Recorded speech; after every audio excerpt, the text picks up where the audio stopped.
We will do darshan of Sri Munisa Swami Bhagwan. Huh? Pranam. Okay. नमो अरिहंताणं नमो सिद्धाणं नमो आयर्याणं नमो उवस्यायाणं नमो लोये सव्वसाहुणं एसो पंचनमुक्कारो सव्वपावपणासनो मंगलाणं च सव्वेसिं परमं हवै मंगलम् नमो दुर्वाररागादि वैरिवारनिवारिणे अर्हते योगिनाथाय महावीराय तायिने कल्याणपादपारामं श्रुतगंगा हिमाचलं विश्वाम्भोजरविं देवं वन्दे श्रीज्ञातनन्दनं वन्दे श्रीज्ञातनन्दनं जगन्महामोहनिद्रा प्रत्युष समयोपमं मुनिसुव्रत नाथस्य देशनावचनं स्तुमः। सरस्वती माता ने प्रणाम। आईं नमः। चरम शासनपति श्रमण भगवान श्री महावीर स्वामी आदि अनंत तीर्थंकर भगवंतों ने कोटि कोटि વાર નમો જીનાણમ અનંત લબ્ધિ ધાનાય એવા શ્રી ગુરુ ગૌતમ સ્વામી આદિ અનંત ગુરુ ભગવંતોને કોટि કોટि વાર વંદન હોજો। મારા માત પિતા તથા સર્વ વડીલોને પ્રણામ। આપ સહુને પ્રણામ પ્રણામ એન્ડ જય જિનેન્દ્ર। હા, તો આજનો આપણો વિષય છે દાન ધર્મ। ધર્મની શરૂઆત જ દાન ધર્મથી થાય છે। આપણે આની પહેલા જોઈ ગયા, we will just do a recap કે દરેક તીર્થંકર પરમાત્માઓ જ્યારે ધર્મતીર્થની સ્થાપના કરે છે ત્યારે 4 પ્રકારે ધર્મ બતાવે છે: દાન, શીલ, તપ અને ભાવ। આ 4 પ્રકારના ધર્મનો આશય શું છે? 4 પ્રકારની સંજ્ઞાને તોડવાનું કામ કરે છે। એટલે this is just a recap કે સંજ્ઞા એટલે શું? સંજ્ઞા is an instinct. It's an instinct that is the driving force of all living creatures. સંસારમાં રહેતા બધા જ સંસારી જીવો જેને કર્મનો વળગાડ છે, કર્મ સહિત કર્મવાળા બધા જ જીવો પોતાનું જીવન કયા આધારે જીવે છે? સંજ્ઞાના આધારે જીવે છે। સંજ્ઞા is the driving force, is the epicentre of their life. તો આ સંજ્ઞા 4 પ્રકારની સંજ્ઞા કઈ છે: આહાર, ભય, મૈથુન અને પરિગ્રહ સંજ્ઞા। નાનું બાળક પણ જન્મે તો એને તરત જ આહાર લેવાની કેવી રીતે ખબર પડે છે? આહાર સંજ્ઞાના કારણે। નાના બાળકને બી 2 મહિનાના બાળકને ઘૂઘરું આપો તો પકડી લે છે। કઈ સંજ્ઞાના કારણે? પરિગ્રહ સંજ્ઞાના કારણે। એટલે આ બધી સંજ્ઞાઓના કારણે આ જીવ પોતાનું જીવન વ્યતીત કરે છે। તો આ બધી સંજ્ઞાઓને તોડવા માટે પરમાત્માએ 4 પ્રકારનો ધર્મ બતાવ્યો: દાન, શીલ, તપ અને ભાવ। દાન ધર્મ પરિગ્રહ સંજ્ઞાને તોડવા માટેનું કામ કરે છે। શીલ ધર્મ મૈથુન સંજ્ઞાને તોડવાનું કામ કરે છે। તપ ધર્મ આહાર સંજ્ઞાને તોડવાનું કામ કરે છે। અને ભાવ ધર્મ ભય સંજ્ઞાને તોડવાનું કામ કરે છે। એટલે ધર્મનો પ્રવેશ દ્વાર જ દાન છે। એટલે દાનથી જ ધર્મની શરૂઆત થાય છે। દાનથી જ ધર્મની શરૂઆત થાય છે। અને દાન ધર્મ પણ સર્વશ્રેષ્ઠ ધર્મ છે। એટલે this is the stepping stone, the very first stone. એટલે શ્રાવકોએ તો નિત્ય રોજે રોજ કરવા લાયક વસ્તુ છે દાન। શ્રાવકના દૈનિક કર્તવ્યમાં પણ આપણે જોઈ ગયા, દૈનિક કર્તવ્યો 6 કયા છે, રાઈટ? પ્રભુ પૂજા, ગુરુ ભક્તિ, સ્વાધ્યાય, સંયમ, તપ અને દાન। એમાં પણ દાનનો સમાવેશ છે। એટલે જ્યાં સુધી તમારી પાસે પરિગ્રહનો વળગાડ છે ત્યાં સુધી તમારે નિત્ય રોજ દાન કરવું જ જોઈએ, એવી પરમાત્માની આજ્ઞા છે। તો આ દાન ધર્મનો કયો ગ્રંથ માધ્યમ છે એ આપણે જોઈએ કે 350 વર્ષ પૂર્વે પૂજ્ય યશો વિજયજી ઉપાધ્યાયજી મહારાજે દ્વાત્રિંશિકા નામના દાન 32માં દાન ધર્મનું વર્ણન કર્યું છે। એટલે આ આગમ ગ્રંથ નથી, પરંતુ આગમના રહસ્યોને ખોલે તેવો સરળ અને અર્થબોધક આ ગ્રંથ છે। હવે જેમ જ્ઞાનસાર અષ્ટક એટલે 8, એટલે દરેક પ્રકરણમાં 8 શ્લોકોના સમૂહ હોય છે। એવી રીતે આ દ્વાત્રિંશિકામાં આ ગ્રંથના દરેકે દરેક પ્રકરણમાં 32 શ્લોકના ઝુમખાઓ રહેલા છે. એટલે પ્રકરણ is a chapter, so every chapter is 32 શ્લોક. એટલે આ દ્વાત્રિંશિકામાં પહેલું પ્રકરણ દાન 32 છે. તેમાં દાન ધર્મનું મુખ્યત્વે વર્ણન આવે છે. એટલે ઉપાધ્યાયજી મહારાજે પણ દાન ધર્મનું કેટલું અદ્ભુત વર્ણન કર્યું છે અને આખો ગ્રંથ એને માટે બનાવેલો. એટલે શાસ્ત્રકાર સાને શું બતાવવા માટે કે ધર્મની શરૂઆત જ દાનથી થાય છે.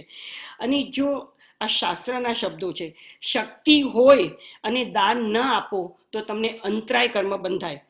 એટલે દાન સર્વશ્રેષ્ઠ ધર્મ છે. અને દાન બી ધર્મ ક્યારે બને? જ્યારે પરમાત્માની આજ્ઞા અનુસાર કરાયેલું દાન હોય તો એ દાન ધર્મ બને છે. એટલે પ્રભુની આજ્ઞા is a must, it is a first prerequisite કે આમાં મારા પરમાત્માની આજ્ઞા શું છે. એ આજ્ઞા મુજબનું કરાયેલું દાન હોય તો એ દાન ધર્મ બને. હા, હવે આ દાન ધર્મ બી એ લોકોએ જે કેટેગરાઇઝ ટુ ડિફરન્ટ લેવલ્સ.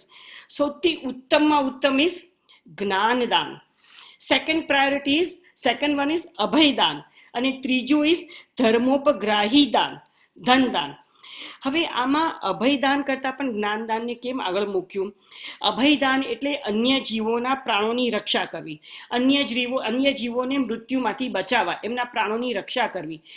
એટલે અભયદાન વડે શું થાય કે જે જીવને આપણે અભયદાન આપીએ તો એના આ ભાવના મૃત્યુ, સંતાપ, શોક, દુઃખો ટળી જાય, એને અભયદાન કહેવાય. અને જ્ઞાનદાનથી શું થાય? તમે જ્ઞાનદાન, સમ્યક જ્ઞાનદાન, પરમાત્માની આજ્ઞા અનુસારનું જ્ઞાનદાન આપો અને એ સામેના પાત્રમાં એ જ્ઞાન ઉતરી જાય, આત્મસાત થઈ જાય અને એને એ વાત બેસી જાય તો શું થાય? એના આ ભાવ નહીં પણ ભવોભવના દુઃખ, ભવોભવના શોક સંતાપ અને ભવોભવના મૃત્યુ અટકી જાય. કેવી રીતે? એ આત્મા એ જ્ઞાનને એને સ્પર્શી જાય, એ જ્ઞાન પર શ્રદ્ધા કરે, એનું આચરણ કરે તો એ મોક્ષ સુધી પણ પહોંચી શકે. અને એ મોક્ષમાં પહોંચી જાય તો એના ભવોભવના દુઃખ, શોક, સંતાપ, મૃત્યુ વગેરે ટળી જાય છે. માટે જ્ઞાનદાન એ સર્વશ્રેષ્ઠ દાન છે. એના પછી અભયદાન અને અભયદાન પછી ધનદાન. હવે ધનદાન છેલ્લે નીચે કેમ મૂક્યું? કેમ કે ધનદાનમાં આરંભ સમારંભ સમાયેલા છે. જ્યારે હવે શ્રાવક અભયદાન કેવી રીતે કરી શકે? શ્રાવકો અભયદાન ક્યારે કરે? જ્યારે સામાયિક લે ત્યારે. કારણ કે સામાયિકમાં 48 મિનિટ માટે, 2 ઘડી માટે આપણે બધા જ જીવોને અભયદાન આપી દઈએ છીએ કે હું કોઈ જીવને મારીશ નહીં, મરાવીશ નહીં અને મારતાને સારું માનીશ નહીં. એટલે સામાયિક કે પૌષધ કરે ત્યારે. અને સામાયિક પૌષધ આખો દિવસ ન કરી શકે તો પણ એના રોજિંદા જીવનમાં જૈના ધર્મનું પાલન કરે તો એ અભયદાન કહેવાય. અને આપણે જૈના ધર્મનું પાલન વિશે એકદમ extensively, very much in detail last year જોઈ ગયા છે. We did 4 or 5 sessions on Jaina dharma. So these are ways of doing abhayadan for a shravak. સાધુજી ભગવંતો તો સર્વવીરતી ધર્મ લઈ લીધું છે એટલે એમને તો આખું જીવન અભયદાન જ છે. કેમ કે એમને પ્રતિજ્ઞા જ એ પ્રકારની લીધી છે કે અમે આ જીવન કોઈ પણ જીવને મારશું નહીં, મરાવશું નહીં, મારતાની અનુમોદના નહીં કરીએ. એટલે આખું જીવન એમને 6 કાયના જીવોને અભયદાન આપી દીધું છે. પણ અને એના પછી ધનદાન છે એમાં આરંભ સમારંભ સમાયેલા છે.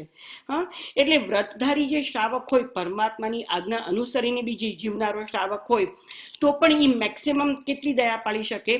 20 વિશ્વા દયા જ પાળી શકે. જ્યારે સાધુજી ભગવંતો 20 વિશ્વા દયા પાળી શકે.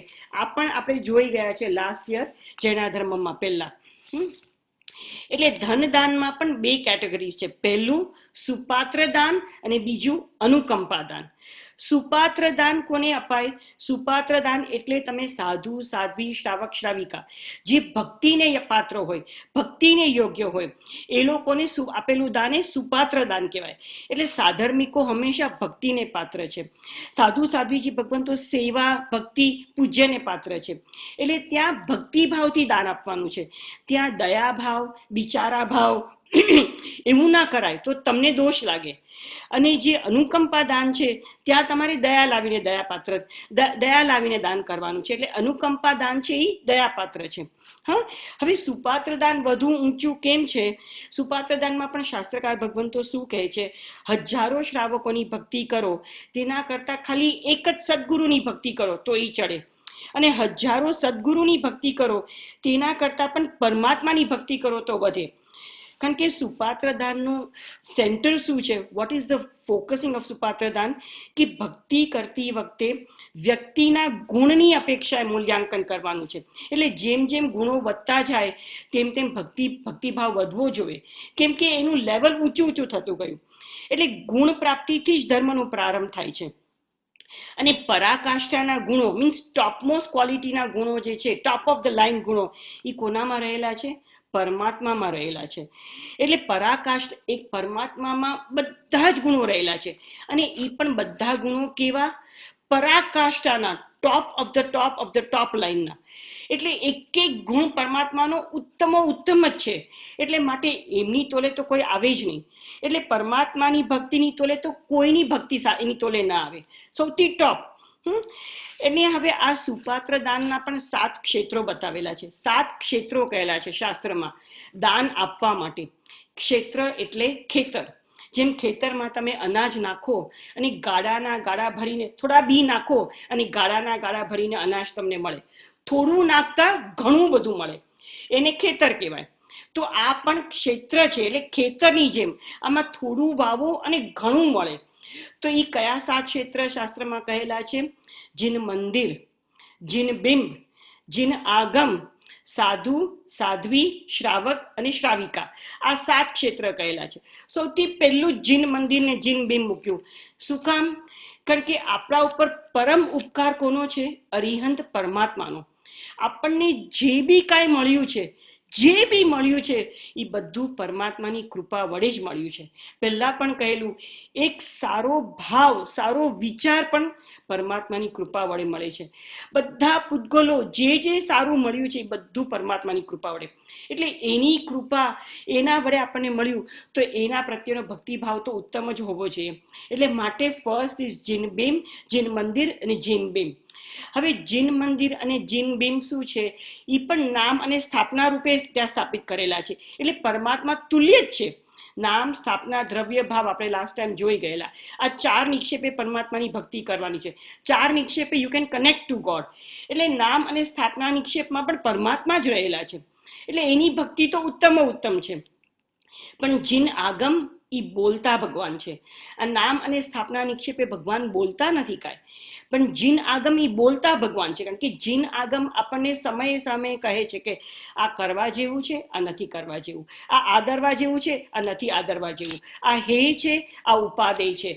એટલે આપણને ક્યાં વિવેક કરવો, શું કરવું, શું ન કરવું, એ બધું આપણને કોણ આપે છે? જ્ઞાન. જીન આગમ એટલે ત્રીજું જીન આગમ. અને એના પછી સાધુ, સાધ્વી, શ્રાવક અને શ્રાવિકા. આ 7 ક્ષેત્રમાં શ્રાવકોએ છૂટા હાથે દાન આપવાનું છે, મન મૂકીને દાન આપવાનું છે. એમાં ક્યાંય આગી પાછી કરવાની નથી.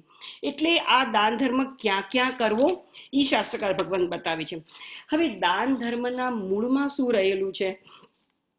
કે ધર્મ પામવો હોય તો બીજા જીવો પ્રત્યે કોમળતાના ભાવ લાવવા જોઈએ. ધર્માત્મામાં સતત દયાના પરિણામ હોવા જોઈએ. એટલે દયા મૂલો ધર્મ. ધર્મનું મૂળ જ દયા છે. જેનામાં દયા હોય એને બીજાના દુઃખ પોતાના દુઃખ લાગવા માંડે. બીજાના દુઃખ તો પોતાના લાગે, પણ એને એમ થાય કે હું કેમે કરીને જલ્દી આના દુઃખ ઓછા કરું અને દુઃખથી મુક્ત કેમ કરાવી શકું, એને માટે એ પુરુષાર્થ કરે. એટલે ધર્મ પામવો હોય તો બીજા જીવો પ્રત્યે કોમળતાનો ભાવ લાવવો, રુજુતાનો ભાવ લાવવો જોઈએ. ચર્માવર્તમાં આવવા માટેનું પહેલું લક્ષણ શું છે? દુઃખી જીવો પ્રત્યે અત્યંત દયા, દુઃખી જીવો પ્રત્યે અત્યંત કોમળતાનો દયાનો ભાવ. અને સમકિતનું પણ આ જ લક્ષણ છે. સમકિતના 5 લક્ષણ છે: ક્ષમ, સંવેદ, નિર્વેદ, આસ્તિક્ય અને અનુકંપા. એમાં પણ અનુકંપા ઇઝ દયા. અનુકંપાનો એકચ્યુઅલ મિનિંગ શું છે? અનુ પ્લસ કંપન. અનુ એટલે પાછળ, કંપન એટલે કોઈના દુઃખ જોઈને પાછળથી તમારા આત્મામાં કંપન થાય. તમને you feel it, you feel their pain, you feel their difficulty. That is anukampa. એટલે એ સંકિતનું પણ લક્ષણ છે. એટલે ધર્મના મૂળમાં જ દયા છે. એટલે આ જે પોતાના આત્માથી ચાલુ થાય છે, આ જરા લોકોત્તર વાત છે કે જ્યાં સુધી પોતાના આત્માની દયા ન આવે ત્યાં સુધી બીજાના આત્માની દયા કરવાની શરૂઆત થતી નથી. પણ આ દયા પણ 2 પ્રકારની બતાવી છે શાસ્ત્રકાર ભગવંતોએ. એક દ્રવ્ય દયા, બીજી ભાવ દયા. દ્રવ્ય દયા એટલે ભૌતિક દયા, શરીરને લક્ષ્યમાં રાખીને કરાતી દયા, એ દ્રવ્ય દયા. ભાવ દયા એ આત્માની દયા, એટલે જીવોના આત્મકલ્યાણના માર્ગે ચડાવવાનો જે દયા આવે, જીવોને એમ થાય, આપણે એમ થાય કે આ જીવને હું આત્મકલ્યાણના માર્ગે કેવી રીતે ચડાવું, અને એના માટે જે કરેલી દયા, ઈ ભાવ દયા. જીવોને આત્મકલ્યાણના માર્ગે ચઢાવવાની જે દયા છે તે ઉત્કૃષ્ટ દયા છે. કારણ કે આ દયા વડે શું થાય, એના ભવોભવ સુધરી જાય, આત્માનું કલ્યાણ થઈ જાય, આત્માનું ઉત્થાન થાય તો ભવોભવ સુધરી જાય. માટે આ શ્રેષ્ઠ દયા છે, ભાવ દયા. હા, હવે અનુકંપાની શાસ્ત્રકાર ભગવંતો શું વ્યાખ્યા કરે છે કે અનુકંપા બી શું છે, એ પણ આરંભ સમારંભથી ભરેલી છે અને જીનાજ્ઞા મુજબ જ કરવાની છે. છતાં પણ એમાં શું થાય છે, અલ્પ જીવોને પીડા હોય પણ મોટા ભાગના જીવોને સુખ શાંતિ મળે. જેમ કે આપણે અનુકંપા કરી જીવ દયા, થોડા બધા પશુ પંખીઓને લઈને તમે પાંજરાપોળમાં મૂક્યા તો પણ એને ઘાસચારો તો આપવો જ પડે. તો ત્યાં વનસ્પતિ કાયના થોડા જીવોને તો દુઃખ થવાનું જ છે, પણ મોટા ભાગના જીવોને સુખ મળે, શાંતિ મળે તો એને અનુકંપા કહેવાય. હવે ફક્ત ભૌતિક દુઃખ દૂર કરવા દાન કરશો તો તે લૌકિક દયા કહેવાશે. પણ આ જ લૌકિક દયામાં શાસન પ્રભાવના ભળેલી હશે, શાસનની અવહેલના ટાળવાનો પ્રયાસ હશે અને પોતાના આત્માની ભાવ દયા કરવાના લક્ષ્યથી કરાશે તો તે લોકોત્તર દયા કહેવાશે. એટલે અનુકંપા પણ શાસનની પ્રભાવના અર્થે કરવાની છે. હા, એટલે અનુકંપા અને એ જ ભાવ દયા છે. એટલે ભાવ દયાના સાધન રૂપે અનુકંપા એક અંગ છે. હવે ઉત્તમ ધર્મ અનુષ્ઠાન વખતે જાહેરમાં અનુકંપા દાન કરવી. હવે તમે જે બીજી દયા કરી, તમે જે સુપાત્ર દાન કર્યું, એ તમે ગુપ્ત રીતે કરો તો તમને વધારે લાભદાયક છે, પણ અનુકંપા તો જાહેરમાં કરવાની. એટલે જ્યારે મોટા મોટા ધર્મના અનુષ્ઠાનો હોય, આપણે જોઈએ જ છીએ, જ્યારે પ્રતિષ્ઠા મહોત્સવ હોય, અંજન શલાકા હોય, આચાર્ય પદવી હોય, કોઈની દીક્ષા મહોત્સવ હોય, અરે નાનકડું અમથું સિદ્ધચક્ર પૂજન પણ હોય ને, તો પણ ત્યાં આગળ અનુકંપા દાનનો ફાળો થાય છે, જીવદયાનો ફાળો થાય છે. એ બધું અનુકંપા દાન. એટલે ઉત્તમ ધર્માનુષ્ઠાન વખતે જાહેરમાં અનુકંપા દાન કરવાની, અને એના વડે શું થાય, શાસનની પ્રભાવના થાય, ધર્મની છાપ પડે, શાસનની પ્રભાવના થાય, બીજા લોકોને પણ ધર્મ પ્રત્યે ભક્તિભાવ જાગે, અહોભાવ થાય. એના માટે અનુકંપા દાન કરવાની છે. અને અનુકંપા દાન તો સતત શ્રાવકે કરવાનું જ છે, તમારા દયાના પરિણામ સાચવી રાખવા માટે, તમારા દયાના પરિણામ વધતા પરિણામે ચડે એના માટે અનુકંપા દાન કરવાનું છે. અને દાન ધર્મ પહેલા બી આપણે જોયા કે ભગવાનની આજ્ઞા મુજબ કરો, અને વિવેક, વૈરાગ્ય ભાવ અને તેના આત્માના કલ્યાણના ભાવ વાળું હોય તો આ દાન પુણ્યાનું બંધી પુણ્ય ઉપાર્જન કરાવડાવે. ખાલી નિસ્વાર્થ ભાવે નથી કરવાનું, પણ સામેવાળી વ્યક્તિના આત્માનું કલ્યાણ થાય, એના આત્માના કલ્યાણનો માર્ગ શરૂ થઈ જાય એવા આશયથી કરવાનું છે. હવે આ અનુકંપા દાન આપણે જે જોયું, એ અનુકંપા દાન પણ બહુ જ મહત્વનું છે. અને આનું મહત્વ સમજાવવા માટે સ્વયં દરેક તીર્થંકર, without any exception, each and every tirthankar, દરેક તીર્થંકર પોતાના દીક્ષાની પહેલા 1 વર્ષ માટે, કારણ કે ત્યારે શ્રાવક છે, ગ્રહસ્થવાસમાં રહેલા છે આપણી જેમ, એટલે એ લોકો 1 વર્ષ માટે વર્ષીદાન કરે છે. એ વર્ષીદાન કેવું કરે છે, આખું વર્ષ. મને ઘણી વાર એમ થાય કે તીર્થંકર પરમાત્મા બધા દેવોને કહી દે કે તમે બધા જઈને બધાના ઘરે જઈને પૈસા આપી આવો, એ લોકોને યાચકોને જેટલું જોઈએ એટલું. તો દેવો તો લાઇટનિંગ સ્પીડથી કરે, 2-5 દિવસ અઠવાડિયામાં પૂરું થઈ જાય, ભગવાનનો એટલો સમય બચી જાય, પ્રભુજી સાધના કરી શકે. ના, દાન ધર્મનો મહિમા બતાવવા માટે અને દાન રોજ જ કરવાનું છે, રોજ સ્વયં પોતાના હાથે કરવાનું છે, તો દાનના સંસ્કાર પડે, તો દાન ધર્મનો મહિમા સમજાય. એના માટે થઈને પરમાત્મા સ્વયં પોતે આખું વર્ષ કરે છે, માટે એને વર્ષીદાન કહેવાય. અને આ વર્ષીદાન શાને માટે કરે છે પ્રભુ? વર્ષીદાન આપણે જોશું એના બધા અતિશયો, પણ વર્ષીદાન શાને માટે કરે છે, આશય શું છે કે પ્રભુ પણ અનુકંપા દાન રૂપી વર્ષીદાન કરે છે, કેમ કે અનુકંપા ધર્મનું અંગ છે, ધર્મ પમાડવાનું સાધન છે. આ એક ધર્મ પમાડવાનું સાધન, ઇટ્સ અ મીડિયા, અને એ સ્થાપિત કરવા તીર્થંકરો પણ અનુકંપા દાન કરે છે. પ્રભુના દીક્ષા વખતે ધર્મના અવસરે અનુકંપા અવશ્ય કરવું તે બતાવવા માટે. અને બીજો આશય શું છે કે સત્તા, સંપત્તિ વગેરે કેવી અસાર છે તે દર્શાવવા માટે, જેથી જે યાચક આવે, લેનારને પણ એમ થાય કે આ બધું ફેંકી દેવા જેવું છે, અને એ લોકોને પણ ભોગની અસારતા લાગે. એટલે વર્ષીદાન જગતને ધર્મ પમાડવા માટે કરાય છે અને વર્ષીદાન ધર્મનું અંગ બનાવવા માટે કરાય છે અને ત્યાગ ધર્મનો મહિમા સમજાવવા માટે. પરમાત્મા શું કહે છે, શું બતાવે છે યાચકોને કે આટલું બધું છે પણ હું બધું છોડી રહ્યો છું. આને પકડવા જેવું કાંઈ છે જ નહીં, આ છોડવા જેવું જ છે, આ ત્યાગ કરવા જેવું જ છે. એટલે ત્યાગ ધર્મનો મહિમા બતાવવા માટે પરમાત્મા વર્ષીદાન કરે છે. એટલે ધર્મના અવસરે કરાતી અનુકંપા ધર્મમાં પૂરક થશે અને એ જ લોકોત્તર ધર્મ છે અને બીજા આશયથી કરાતી અનુકંપા લૌકિક થશે. હવે આ વર્ષીદાન પરમાત્મા જે કરે છે એના થોડા અતિશયો છે તે આપણે જોઈએ. વર્ષી એટલે પરમાત્મા સ્વયં he walks the walk that he talks about. પોતે જે ધર્મનું પ્રરૂપણા કરે છે એ બધું પોતે પોતાના જીવનમાં ઉતારે છે, બતાવે છે જગતને કે મેં પણ આ કર્યું માટે તમારે આ કરવા જેવું છે. હા, તો આખું વર્ષ કરે છે અને ક્યારે આખું વર્ષ એટલે એ તો કાળ થઈ ગયો. સમય શું? સૂર્યોદયથી મધ્યાહ્ન કાળ સુધી, સૂર્યોદયથી મધ્યાહ્ન કાળ સુધી રોજે રોજ. અને વર્ષીદાનની પહેલા પરમાત્મા આખા નગર આખા રાજ્યમાં પોતાના સેવકોને ઢંઢેરો પીટાવા મોકલે છે કે જેને જે જોઈએ જેટલું જોઈએ એટલું પરમાત્મા તમને આપશે.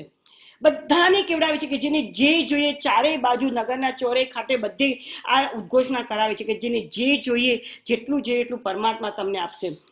અને હવે આ યાચકો, હવે આમાં અમુક એના કન્ડિશન્સ છે કે શ્રાવક જ લઈ શકે, કોઈ બી માણસ જ, પુરુષ જ લઈ શકે, સ્ત્રી ન લઈ શકે. હવે એ લોકો જ્યારે ત્યાં આવે ત્યારે સૌથી પહેલા તો યાચકોને હાથ પગ મોઢું સાફ કરાવડાવીને જમાડાય છે, એને જમવા બેસાડે છે, પછી એને વસ્ત્ર અલંકારો પહેરાવાય છે. પછી એ યાચક પ્રભુની પાસે આવે ત્યારે દયાળુ કરુણાવંત એવા પરમાત્મા તો બધું જ લઈને બેઠા છે અને બધું આપવા તૈયાર જ છે. એટલે પરમાત્મા એને શું પૂછે યાચકને, બોલ તારે કેટલું જોઈએ છે. ઘરેથી નીકળો હોય યાચક ત્યારે એને તો એમ થાય કે હું 5 લાખ સોનામર માંગી લઉં, 10 લાખ સોનામર માંગી લઉં.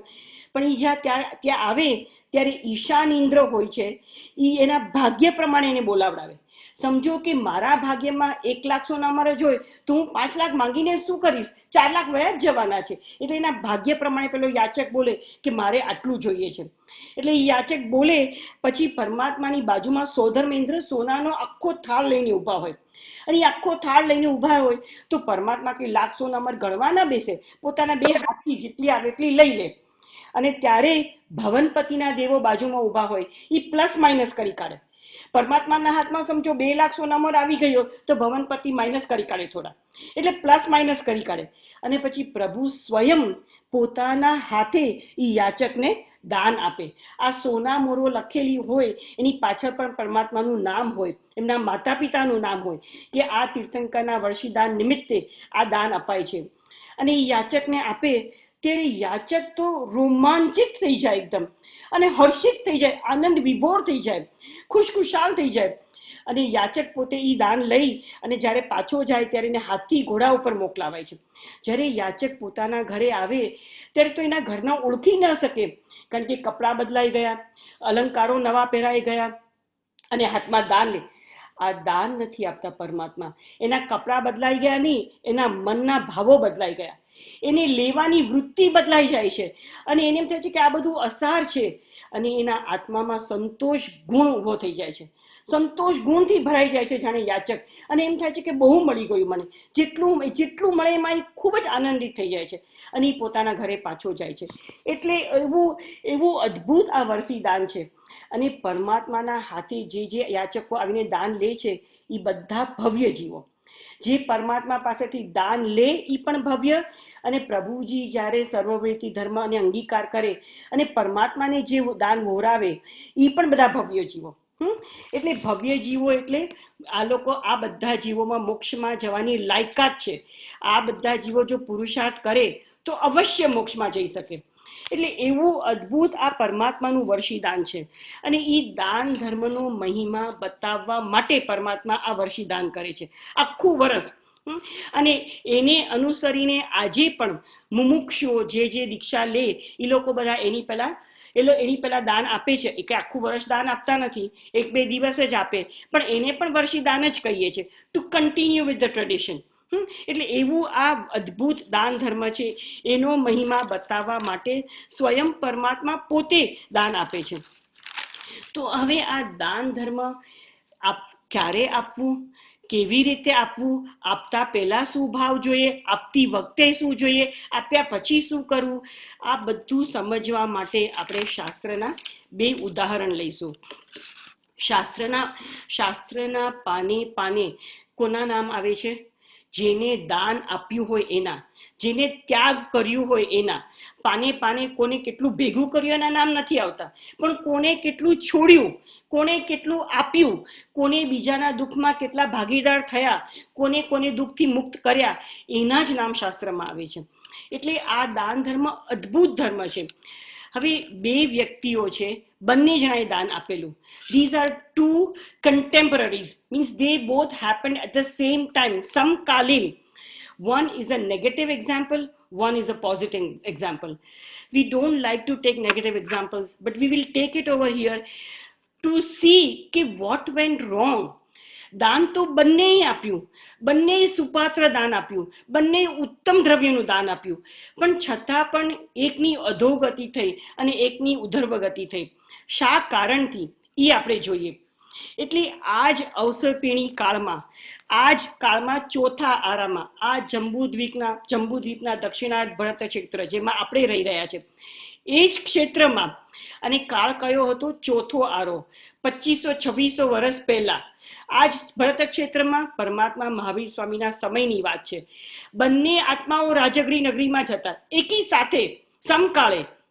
એમાં આપણે પહેલા એક કથા લેશું કે આ રાજગરી નામે નગરી છે, મહાવીર સ્વામી પ્રભુનો સમય કાળ છે, પરમાત્મા મહાવીર સ્વામી વિચરી રહ્યા છે, એવો સમય હતો. ત્યારે આ રાજગરી નગરીમાં શ્રેણિક નામે રાજા હતા. હવે આ શ્રેણિક રાજા મહાપરાક્રમી, મહાશુરવીર, એટલે જે રાજામાં ગુણો જોઈએ એ બધા તો એનામાં હતા જ. પરાક્રમ, શુરવીરતા, શૌર્ય, દાનવીર અને મહાસત્વશાલી અને ધર્મનિષ્ઠ, ધર્મમાં પરાયણ હતા. પણ આ રાજામાં બીજો ગુણ હતો પ્રજાવત્સલ. એ પોતાની પ્રજાનું ખૂબ જ વાત્સલ્ય ભાવથી રક્ષણ કરનારા હતા. એવો પ્રજાવત્સલ આ મહારાજા શ્રેણિક હતા. અને એને ઘણી બધી રાણીઓ હતી. એમાં ચેલણા નામે એની પટરાણી હતી, મુખ્ય રાણી. હવે એક વખતે ચોમાસાની ઋતુમાં રાજા રાણી પોતે બંને ઝરૂખામાં બેઠા છે અને રાત્રિનો સમય છે, એટલે બહાર તો બધે અંધકાર જ છે અને ચોમાસાની ઋતુ છે એટલે વરસાદ વરસી રહ્યો છે. હવે એવા અંધારામાં વરસાદ ધોધમાર વરસવા માંડ્યો અને વીજળીના ઝબકારાઓ થઈ ગયા. Lightning, there was lightning, a flash of lightning. એટલે એ વીજળીના ઝબકારામાં રાજા રાણીને દેખાય છે કે સામે નદીમાં પૂર આવી રહ્યું છે. અને એ પૂરમાં એક માણસ ખાલી નીચેનું અડધું વસ્ત્ર પહેરી અને નદીમાંથી તણાતા લાકડાઓને ખેંચી રહ્યો છે. એટલે રાણીએ કહ્યું કે મહારાજા, તમે તો હમણાં કહેતા હતા કે મારા રાજ્યમાં તો બધા સુખી છે, તો આ માણસ ચિત્રે હાલ અડધું કપડા વસ્ત્ર પહેરેલું અને આવી અંધારી રાત્રે વરસતા વરસાદમાં નદીમાંથી લાકડા કેમ ખેંચી રહ્યો છે? આટલો બધો દુઃખી આ માણસ કેમ છે? આટલું બધો દરિદ્ર આ માણસ કેમ છે? ખરેખર બહુ દરિદ્ર હશે, તો જ આવી અંધારી રાત્રે ઠંડીમાં આ માણસ આવો પુરુષાર્થ કરે. હે મહારાજા, તમારા રાજ્યમાં આવા દરિદ્ર લોકો રહે છે અને તમે ધ્યાન પણ નથી રાખતા. એટલે મહારાજા પણ જોયું અને થયું કે અરે રે, આવી અંધારી રાતમાં આ માણસ આવો પરિશ્રમ કેમ કરે છે? એટલે રાજાએ પોતાના એક સિપાહીને ત્યાં મોકલાવ્યો અને સિપાહીને તે માણસને તેડાવીને એને બોલાવ્યો અને એને કહ્યું કે તને શું દુઃખ છે, તને શું તકલીફ છે કે આવી રીતે રાત્રે તું નદીમાંથી લાકડા ખેંચીને કાઢે છે? ત્યારે એ માણસે કહ્યું કે મારી પાસે 2 બળદ છે. એક બળદ તો બરાબર છે, પણ બીજા બળદમાં શિંગડું અધૂરું છે. શિંગડું ઇઝ અ હોર્ન. એ શિંગડું અધૂરું છે. એ પૂરું કરવા માટે હું આવો પરિશ્રમ કરું છું. મહારાજાએ કહ્યું કે તને બળદ જોઈએ? મારી પાસે ઘણા બધા બળદો છે, તું મારી પાસેથી 2 બળદ લઈ જા. તો કે મહારાજા, તમારા બળદ મને નહીં કામ લાગે. તો કે એવા કયા બળદ તને જોઈએ છે? તો કે મહારાજા, પહેલા તમે આવીને મારા બળદ જોઈ જાઓ, પછી તમારી પાસે એવું બળદ હોય તો મને આપજો. પહેલા તમે મારા બળદ જોઈ જાઓ. એટલે મહારાજા પણ આશ્ચર્યચકિત થઈ ગયા કે મારી પાસે આટલા બધા બળદો છે, એને કામ નહીં લાગે. તો કે તારા બળદ છે ક્યાં? તો કે મારા ઘરે છે, તમારે મારા ઘરે આવવું પડશે. એટલે મહારાજા કે છે સારું, હું તારા ઘરે આવીશ. એટલે બીજે દિવસે પ્રજા વત્સલ એવા મહારાજા આના ઘરે જાય છે. કયા આશયથી? કે લાવ એનો બળદ જોઉં અને એના જેવો એને બળદ આપું તો એનું દુઃખ દૂર થાય, એની દરિદ્રતા દૂર થાય. એટલે મહારાજા બીજે સવાર પડતા બીજે દિવસે એના ઘરે જાય છે. તો એનું ઘર પણ સરસ હતું, મહેલ જેવું. ઘરમાં જાય છે તો એ સીધો ક્યાં લઈ જાય છે? ભોયરામાં. ભોયરામાં લઈ જાય છે અને અંદર જતા જગારા જગારા મારે છે. તું જોવે છે તો નગદ સોનાના પ્યોર ગોલ્ડના 2 લાઈફ સાઇઝ બળદ હતા એના ભોયરામાં. અને એક બળદ તો આખો સોનાનો અને એની ઉપર રત્નોને હીરા જડેલા હતા. આખા બળદની ઉપર રત્નોની હીરા જડેલા હતા. અને બીજો બળદ પણ આખો રત્નની હીરાથી જડેલો હતો, પણ એનું એક શિંગડું, એક હોર્ન બાકી રહી ગયેલો. એટલે એને કહ્યું કે મહારાજા જો, આ મારા બળદનું એક શિંગડું બાકી છે અને એના પર મારે હીરા જડવા છે. એ હીરા માણેક લેવા માટે હું આવી મહેનત કરું છું. એટલે મહારાજાએ કહ્યું કે મહારાજાએ પહેલા તેને કહ્યું કે તારી પાસે આટલી ધન સંપત્તિ છે તો તું કેમ આવું હલકું કામ કરે છે? એટલે એને બતાવ્યું કે આ બળદનું એક શિંગડું પૂરું કરવા માટે હું આવું કામ કરું છું. અને એને કહ્યું કે કામવા વળી હલકું ને ભારે શું, મને બીજું બધું કામ બહુ સૂચતું નથી, એટલે હું આવું કામ કરું છું. જે કામ મળે એ કામ કરવા માટે હું તો તૈયાર જ છું, મારે તો કામ જ કરવું છે. અને મહારાજા, આ કઈ બહુ ધન સંપત્તિ નથી. વધારે ધન સંપત્તિ મેળવવા માટે મેં તો મારા પુત્રોને પણ પરદેશ મોકલી દીધા છે. બોલો, હવે આટલી સંપત્તિ, આટલો ધન વૈભવ હોવા છતાં એને પોતાના પુત્રોને પણ પરદેશ મોકલી દીધા. કયા આશયથી? કે તમે ત્યાં જઈને વધારે ધન સંપત્તિ ભેગી કરીને લાવો. એટલે મહારાજાએ કહ્યું કે અરે તું આટલો બધો પરિશ્રમ કરે છે, આટલો બધો ઉદ્યમ કરે છે, તો તું ખાવાનું તો સારું સારું જ ખાતો હોઈશ ને, કારણ કે તું કેટલું બધું કામ કરે છે. તો એને કહ્યું મહારાજા, હું ખાલી તેલ અને ચોળા જ ખાઉં છું, બીજો કોઈ ખોરાક મને પચતો જ નથી, બીજો કોઈ ખોરાક હું ખાઈ જ નથી શકતો. વળી એને શું કહ્યું, હે મહારાજા, બીજા માણસો સારું સારું ખાઈને તો પણ મને દુઃખ થાય છે. મને એમ થાય કે આટલો બધો સમય શું કામ બગાડે છે સારું સારું ખાવાના માટે? આ બધા લોકો આ નાહક આ બધું સારું ખાવાના માટે સમય બગાડી રહ્યા છે. એટલે એને કહ્યું કે મને તો ગમતું પણ નથી બીજા બધા લોકો સારું સારું ખાવાનું ખાય તો. એટલે મહારાજા કહે છે કે અરે, તું ખાવાનું પણ ખાઈ નથી શકતો, તું સારું ભોજન પણ નથી લઈ શકતો, તું વસ્ત્રો પણ આવા હલકા પહેરે છે. ત્યારે એ મહારાજાને કહે છે કે હે મહારાજા, હું સારું ખાઈ પણ નથી શકતો અને પહેરી પણ નથી શકતો. આની આવી હાલત જોઈને ક્ષણિક મહારાજાને શું થાય છે? એને દયા આવે છે કે અરે રે, આટલો બધો ધન વૈભવ, એની વિપુલ સંપત્તિ એની પાસે છે, છતાં આ માણસ નથી કપડાં સારા પહેરતો, નથી ખાવાનું સારું ખાતો, નથી એ શાંતિથી બેસતો. આખો દિવસ એના મનમાં આ પરિગ્રહ છે. એટલે બીજે દિવસે આ મહારાજા પોતે મહાવીર સ્વામી પરમાત્માના સમવસ્ત્રણમાં જાય છે અને સમવસ્ત્રણમાં જઈને પૂછે છે કે હે મહાત્મા, હે પરમાત્મા, ગઈકાલે હું અને એનું નામ પૂછે છે કે આ મમ્મન શેઠને ત્યાં ગયો તો એવું કયું કારણ છે કે જેના કારણે આ મમ્મન શેઠ કઈ ભોગવી નથી શકતો અને આવું દરિદ્ર જેવું જીવન જીવે છે? સુખની બધી સામગ્રી હોવા છતાં, વૈભવની બધી સંપત્તિ હોવા છતાં આ માણસ કઈ ભોગવી નથી શકતો.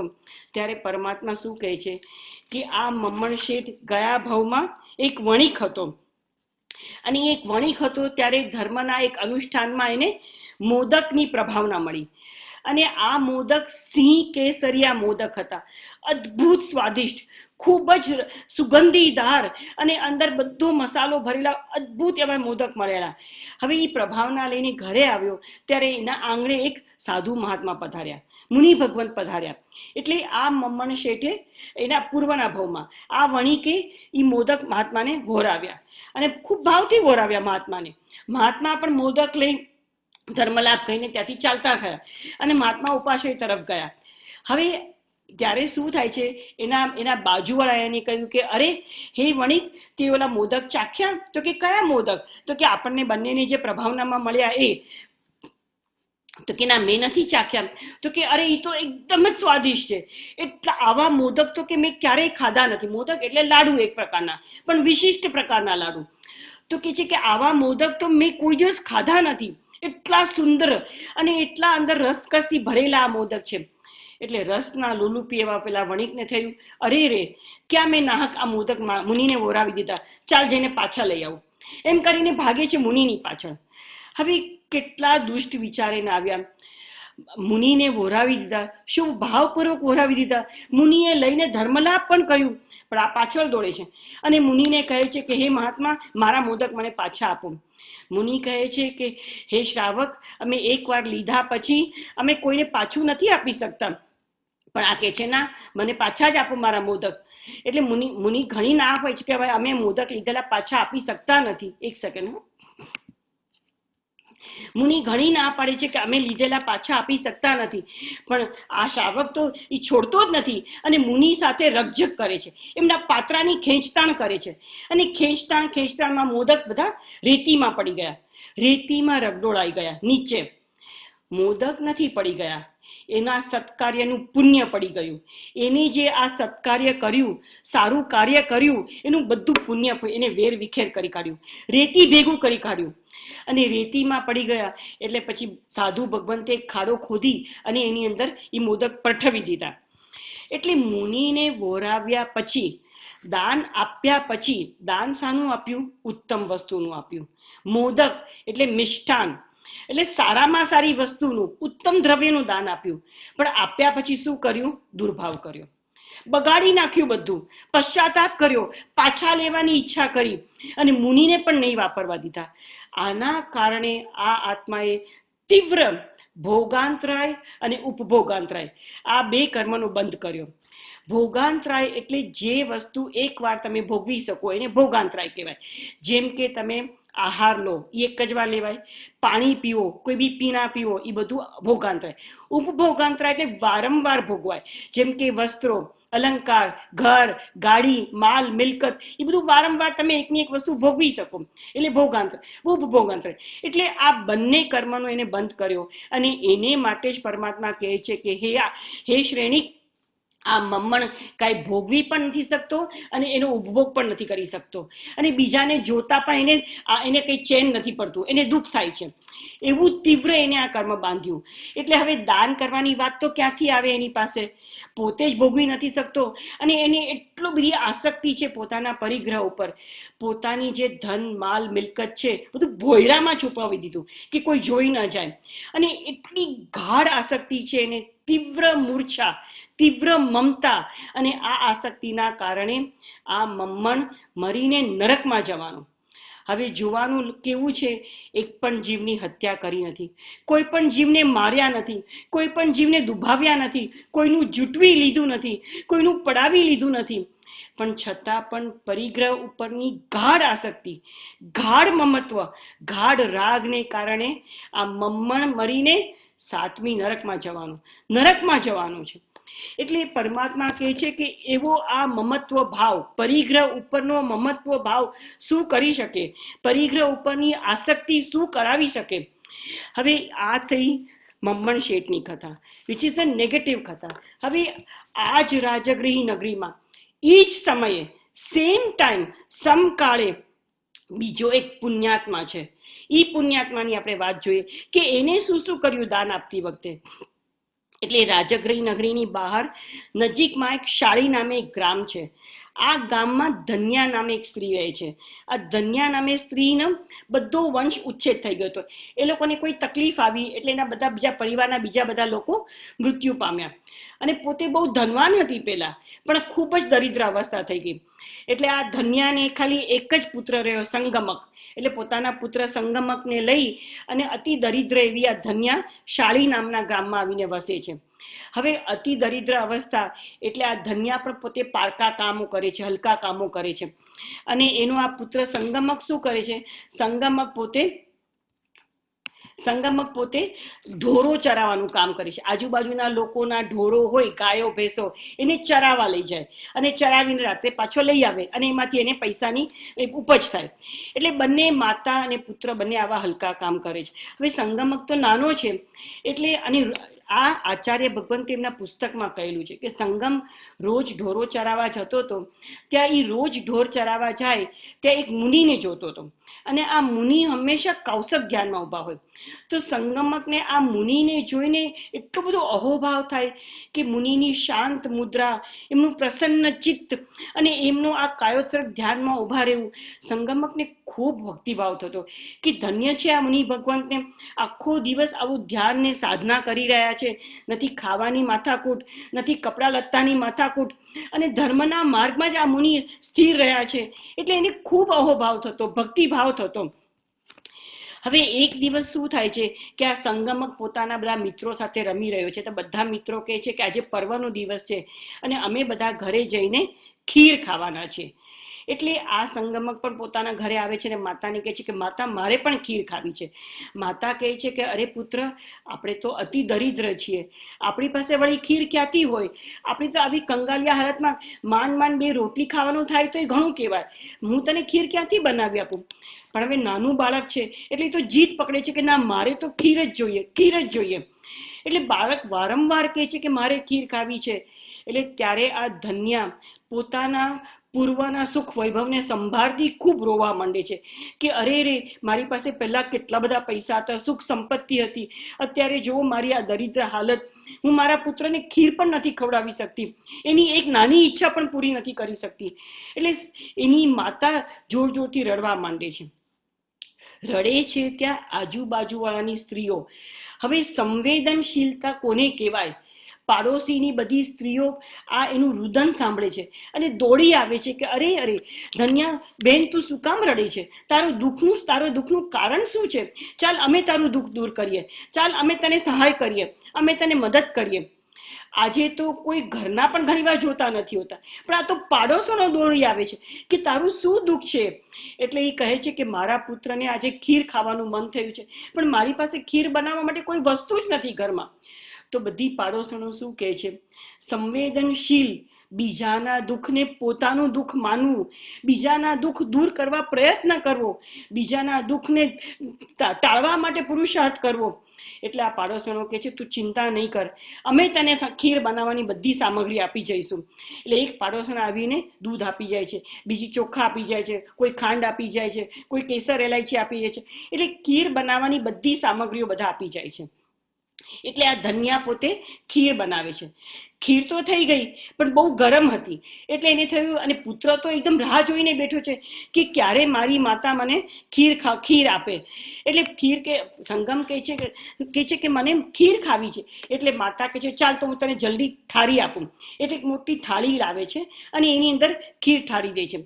અને સંગમકને કહે છે કે જ્યારે આ ખીર ઠરી જાય ત્યારે તું ખાઈ લેજે. અને પોતે ગ્રહ કાર્યને માટે બહાર જાય છે, પોતે કંઈક કામ કરવા માટે. હવે સંગમક રાહ જોતો હોય છે કે ભાઈ ક્યારે આ ખીર ઠરી જાય. એવામાં એની નજર બહાર પડે છે તો પેલા મહાત્મા આવી રહ્યા છે. એટલે દોડીને આ નાનો બાળક બહાર જાય છે અને એને જોવે છે, ઓહો, ખૂબ જ ભક્તિ ભાવ, આદર ભાવ, સત્કાર, સન્માન પૂર્વક મહાત્માને કહે છે, ઓહો મહાત્મા, તમે પધાર્યા. અને જોવે છે કે મહાત્માની પાસે આજે પાત્રા છે. એટલે એને થયું કે પાત્રા લઈને મહાત્મા આવ્યા છે તો ચાલ હું ઓરાવું, મારા ઘરે તો આજે ઉત્તમમાં ઉત્તમ વસ્તુ થયેલી છે. એટલે એ કહે છે કે ચાલ મહાત્માને હું ખીર ઓરાવું. એટલે મહાત્માને આંગળી પકડીને પોતાના ઘરમાં લઈ જાય છે. નાનકડું અમથું ઘર છે, પણ મહાત્મા શું જોવે છે, મહાત્મા સંગમમાં ઉછળતા ભાવો જોવે છે.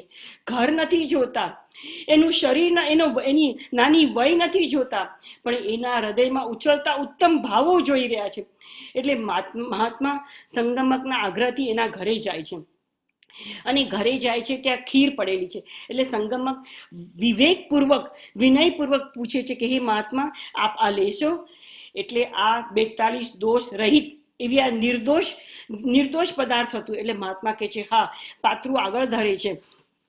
એટલે સંગમક પોતે પારાવાર ભાવોલ્લાસપૂર્વક, ભક્તિ ભાવપૂર્વક, હૃદયના ઉછળતા ભાવો સાથે આખી ખીરનો થાળ લઈ અને બધી જ ખીર મહાત્માના પાત્રમાં ઓરાવી દે છે. બધી જ ખીર મહાત્માને ઓરાવી દે છે અને પોતે આનંદિત થઈ જાય છે કે આજે પહેલી વાર મારા ઘરમાં આવું ઉત્તમ ભોજન થયું, આવા ઉત્તમ ભોજન તૈયાર થયું અને આવા ઉત્તમ પદાર્થનો યોગ મને મહાત્માને ઓરાવવાનો મળ્યો. એટલે ખૂબ આનંદિત થઈ જાય છે. અને મહાત્મા પણ ખીર શાને માટે ઓરે છે? પોતાને માટે નહીં, સંગમકને માટે ઓરે છે કે આ આત્મા ભવ તરી જાય, આ આત્માનું કલ્યાણ થાય. આવા દાન આપવા વડે આ આત્માનું પણ કલ્યાણ થાય. એવા આશયથી મહાત્મા ખીર વોરે છે. અને મહાત્મા પણ ખીર વોરીને શું કરે છે? અંતરના ભાવપૂર્વક એને ધર્મ લાભ આપે છે. આ ધર્મ લાભ ઇઝ અ મેજિકલ વર્ડ.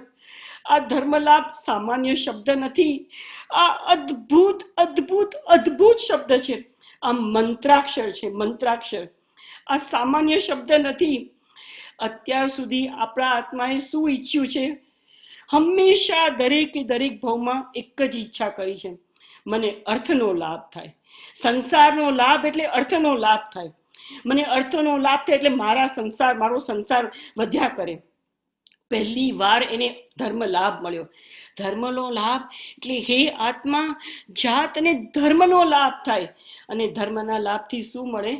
મોક્ષ ફળ મળે. આ ધર્મનો લાભ એક જ વસ્તુ અપાવે: ભવ કટી, ભવ ભ્રમણનો અંત અને મોક્ષની પ્રાપ્તિ. એવું આ ધર્મ લાભ રૂપી આશીર્વાદ તે મહાત્માએ સંગમકને આપ્યું. અને સંગમકે તે ઝીલી પણ લીધું. ખૂબ આનંદ વિભોર થઈ જાય છે. મહાત્મા તો ચાલી ગયા. પછી થોડા સમય પછી એની માતા ઘરે આવે છે. તો આ સંગમક આટલો નાનો પણ કેવો વિવેકી, માતાને પણ કહેતો નથી કે મેં આ ખીરનું દાન કોને આપી દીધું? મેં આ ખીરનું દાન ગુરુ મહારાજને વોરાવી દીધું. એવું માતાને પણ કહેતો નથી. અને વોરાવ્યા પછી સતત શું વિચાર કરે છે આ સંગમક? ખીર એટલે પરમાન. ખીરનો બીજો શબ્દ છે પર્યાયવાચી શબ્દ પરમાન. પરમાન એટલે પરમ અન્ન. સર્વ અન્નોમાં પરમ અન્ન. જેમ કે શ્રીફળ સર્વ ફળોમાં શ્રેષ્ઠ ફળ. સર્વ ફળમાં શ્રેષ્ઠ ફળ શ્રીફળ. માટે તો આપણે પરમાત્માને શ્રીફળ ચડાવીએ છીએ. તો સર્વ અન્નમાં શ્રેષ્ઠ અન્ન ઈ પરમાન. દરેકે દરેક તીર્થંકર પરમાત્મા જ્યારે ચારિત્ર ગ્રહણ કરે, કરેમી સામાયમ સાવજમ જોગમ પચખામી વ્રત ઉચ્ચરે, દીક્ષા ગ્રહણ કરે, ત્યારે હંમેશા એમને શું હોય? મેં પહેલા જ કહેલું, બધા જ તીર્થંકરો ચારિત્ર લે ત્યારે તપ હોય જ. પ્રાય કરીને બધાને છઠ કે અઠમનું તપ જ હોય. એટલે જે દિવસે એ ચારિત્ર ગ્રહણ કરે એ દિવસે કાં તો બીજો ઉપવાસ હોય, કાં તો ત્રીજો ઉપવાસ હોય. અને બીજા દિવસે એમને પારણું હોય. તો પારણું આ અવસરપેણી કાળના 23 તીર્થંકરો, મોટા ભાગના બધા તીર્થંકરોએ કયા પદાર્થ વડે પારણું કર્યું? પરમાન. સર્વશ્રેષ્ઠ વ્યક્તિ તીર્થંકર એટલે આ સૃષ્ટિની પ્રચંડ પુણ્યના ધણી સર્વશ્રેષ્ઠ વ્યક્તિ. તે એનું પારણું પણ સર્વશ્રેષ્ઠ પદાર્થ વડે જ થાય, પરમાન વડે, ખીર વડે. ખાલી એક આપણા ઋષભદેવ ભગવાને શાના વડે પારણું કર્યું? ઇક્ષુ રસ વડે. એ એક જ તીર્થંકર. બાકી બધા શાસનપતિ મહાવીર સ્વામી જુઓ, પાર્શ્વનાથ પ્રભુ જુઓ, આપણે મુનીશ્વર સ્વામી ભગવાનનું ચરિત્ર જોયું, મલ્લીનાથ પરમાત્માનું ચરિત્ર જોયું, બધા જ તીર્થંકરો પારણું શાના વડે કરે? પરમાન, શ્રેષ્ઠ પદાર્થ. એટલે આ સંગમકે શું કર્યું? શ્રેષ્ઠ પદાર્થ વોરાવ્યો. અને કોને વોરાવ્યો? શ્રેષ્ઠ વ્યક્તિને વોરાવ્યો. મહાત્મા, તપસ્વી, માસક શમનના તપસ્વી એવા ગુરુ ભગવંતે વોરાવ્યો. અને ભાવ પણ કેવો હતો? ઉત્તમ ઉત્તમ. એટલે એના જીવનમાં શું થયું? ત્રિવેણી સંગમ થયો. ઉત્તમ સુપાત્ર. પાત્ર કેવું? ગુરુ ભગવંત, મહાતપસ્વી, ગુણોથી ભરેલા ઉત્તમ સુપાત્ર, નિર્દોષ દાન અને અદ્ભુત એવું પાત્ર. અને આવો અદ્વિતીય ભાવ. આ ત્રણેયનો ત્રિવેણી સંગમ થયો સંગમકના જીવનમાં. અને પાછું આ સંગમક પોતાની માતાને પણ કહેતો નથી. માતા જ્યારે ઘરે આવે છે ત્યારે માતાને તો થાય છે કે મારા પુત્રએ ખીર ખાઈ લીધી હશે, પણ બીજી થોડી ખીર તપેલીમાં રહેલી, એ બીજી ખીર તો એને માતાએ પોતે નીચે થાળીમાં આપી અને પુત્રને કહ્યું કે હે પુત્ર, તું આ ખીર પણ ખાઈ લે. એટલે એને ફરીથી બીજી ખીર આપી. એ પણ ખીર સંગમકે અતૃપ્તપણે કંઠ સુધી ખાધી. અને તેના કારણે અજીર્ણ થવા વડે તે જ રાત્રિએ પેલા મુનિને સંભાળતો સંગમક છેક સુધી શું કરે છે? મુનિને સંભાળતો. અને આ સંભાળનું કેમ થયું? કેમ કે એને પહેલું જ કન્ડિશન, મુનિ પ્રત્યે અદ્ભુત અહોભાવ હતો, ખૂબ જ સદભાવ હતો, ખૂબ જ ભક્તિભાવ હતો. એટલે એને એમ થાય છે કે આજે મારો ધન્ય દિવસ અને ધન્ય ઘડી કે આવા ઉત્તમ સુપાત્રને મહાદાન દેવાનો મને લાભ મળ્યો. નહીં તો મારા ગરીબના ઘરે આવું ક્યાંથી હોય? આવા મુનિ ભગવંતના પગલા પણ મારા ઘરમાં ક્યાંથી હોય? એટલે એ દાનને સંભાળતો સંગમક ત્યારે મરણ પામ્યો.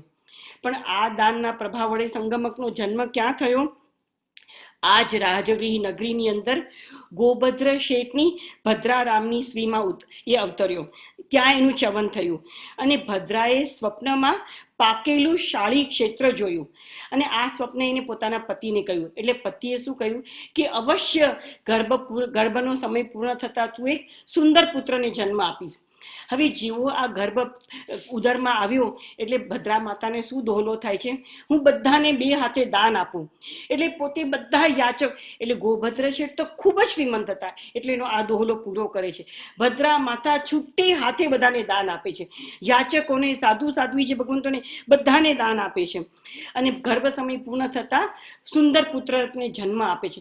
મહા તેજસ્વી, મહા સુંદર એવા બાળકને જન્મ આપે છે અને પોતાને સ્વપ્ન જે આવેલું એ સ્વપ્નને અનુરૂપ એનું નામ શાળીભદ્ર પાડે છે. શાળીભદ્ર અનુક્રમે મોટો થાય છે, 8 વર્ષનો થાય છે ત્યારે શાળાએ મૂકે છે અને બધી કળાઓમાં પણ નિપુણ થઈ જાય છે. એટલે અને પછી શાળીભદ્ર યુવાન વયને પામે છે. એટલે સ્વરૂપવાન, ગુણવાન, સમૃદ્ધિવાન, જ્ઞાનવાન એવો આ શાળીભદ્ર એટલો મનોહર છે કે એ જ રાજગૃહ નગરીના 32 બીજા શેઠોએ પોતાની 32 કન્યાઓ સાથેના લગ્ન કર્યા. એટલે સર્વ લક્ષણ સંપૂર્ણ એ 32 કન્યાઓ પણ એની સાથેના લગ્ન કર્યા. આ 32 કન્યાઓ કોણ હતી જે શાળીભદ્રની પત્ની થઈ? એ પૂર્વના ભવની પાડોશણો હતી.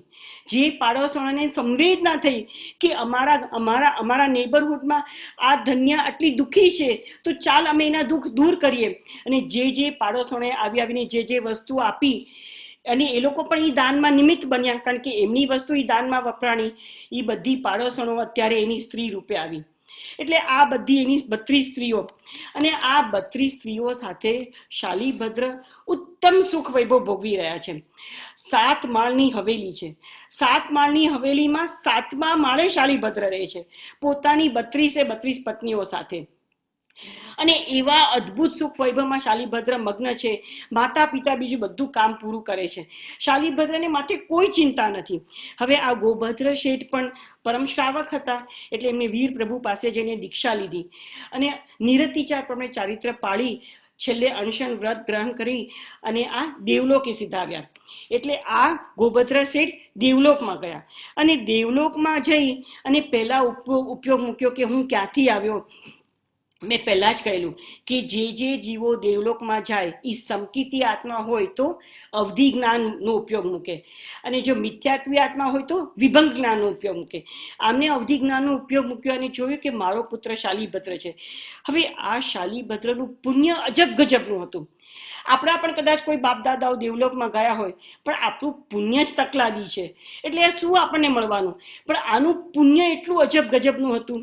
એટલે એના પુણ્યને વશ થઈને વાત્સલ્યના કારણે એટલે પુત્ર વાત્સલ્યમાં તત્પર એવા ગોભદ્ર શેઠ શું કરે છે, રોજે રોજ શાળીભદ્ર અને એની 32 પત્નીઓ એટલે 33 જણા માટે ગોભદ્ર શેઠ ઉપરથી દેવલોકમાંથી શું મોકલે છે, 33 પેટીઓ રોજ જ કપડાની, વસ્ત્રોની, અલંકારોની અને ભોજનની રોજે રોજ 99 પેટીઓ રોજ ગોભદ્ર શેઠ ઉપરથી મોકલે છે. એટલે શાળીભદ્ર અને એની પત્નીઓ રોજે દિવ્ય વસ્ત્રો પહેરે, દિવ્ય અલંકારો પહેરે અને દિવ્ય ભોજન આરોગે. એટલે એવું એનું દૈવી સુખ માટે શાસ્ત્રમાં આ કથા બહુ જ પ્રખ્યાત છે. કેમ કે પ્રાય આવો કોઈ આત્મા નથી આ કાળમાં થયો કે જે સંસારમાં રહીને આવા દૈવી સુખ ભોગવતો હોય. સંસારમાં રહીને રોજે રોજ દિવ્ય વસ્ત્રો, દિવ્ય આભૂષણો અને દિવ્ય ભોજન એવો કોઈ આત્મા થયો નથી કે જેનું આટલું પ્રચંડ પુણ્ય હોય. એટલે શાળીભદ્ર તો રોજે 7મા માળમાં રહે છે અને એને ઉતરવાનું કોઈ પ્રયોજન જ નથી. 7મા માળથી એ નીચે ઉતરતો જ નથી અને આવા દૈવી સુખમાં મગ્ન રહીને રચ્યો પચ્યો શાળીભદ્ર રહે છે. આ દિવ્ય સુખ શાળીભદ્ર 7મા માળે રહે છે. 7મા માળે એ આ 7 ચક્રોમાં ઉપરના ચક્રોમાં વસે છે. મમ્મણ શેઠ નીચેના ચક્રમાં વસતા હતા, ભોયરામાં રહેતા હતા. એ મૂલાધાર અને સ્વાધિષ્ઠાન ચક્રમાં મશગુલ હતા. જ્યારે Shalibhadra he is elevated himself to a much higher level, અને ઉપરના ચક્રોમાં શાલિભદ્રનો આત્મા વસી રહ્યો છે, એવું શાસ્ત્રકાર ભગવંતો કહી રહ્યા છે. એટલે આવા દૈવી સુખમાં પણ અને કહેવાય છે કે શાલિભદ્ર રાત્રે જે સૈયામાં સૂવે છે, એ સૈયા એની આખી ફૂલોની પાંખડીઓની બનેલી હોય, અને એની કાયા એટલી સુકોમળ કે થોડા ફૂલોની પાંખડી 2-4 આમ તેમ થઈ ગઈ હોય તો શાલિભદ્રને રાત્રે ઊંઘ ના આવે, એટલી એની સુકોમળ કાયા અને એવા એના દૈવી સુખ. એટલે એના સેવકો એવી જ રીતે એની શૈયા ગોઠવે કે શાલિભદ્રને નિંદ્રા આવે, ને તો એની નિંદ્રા ના આવે જો એની ફૂલોની પાંખડીઓ આમ તેમ થઈ જાય તો.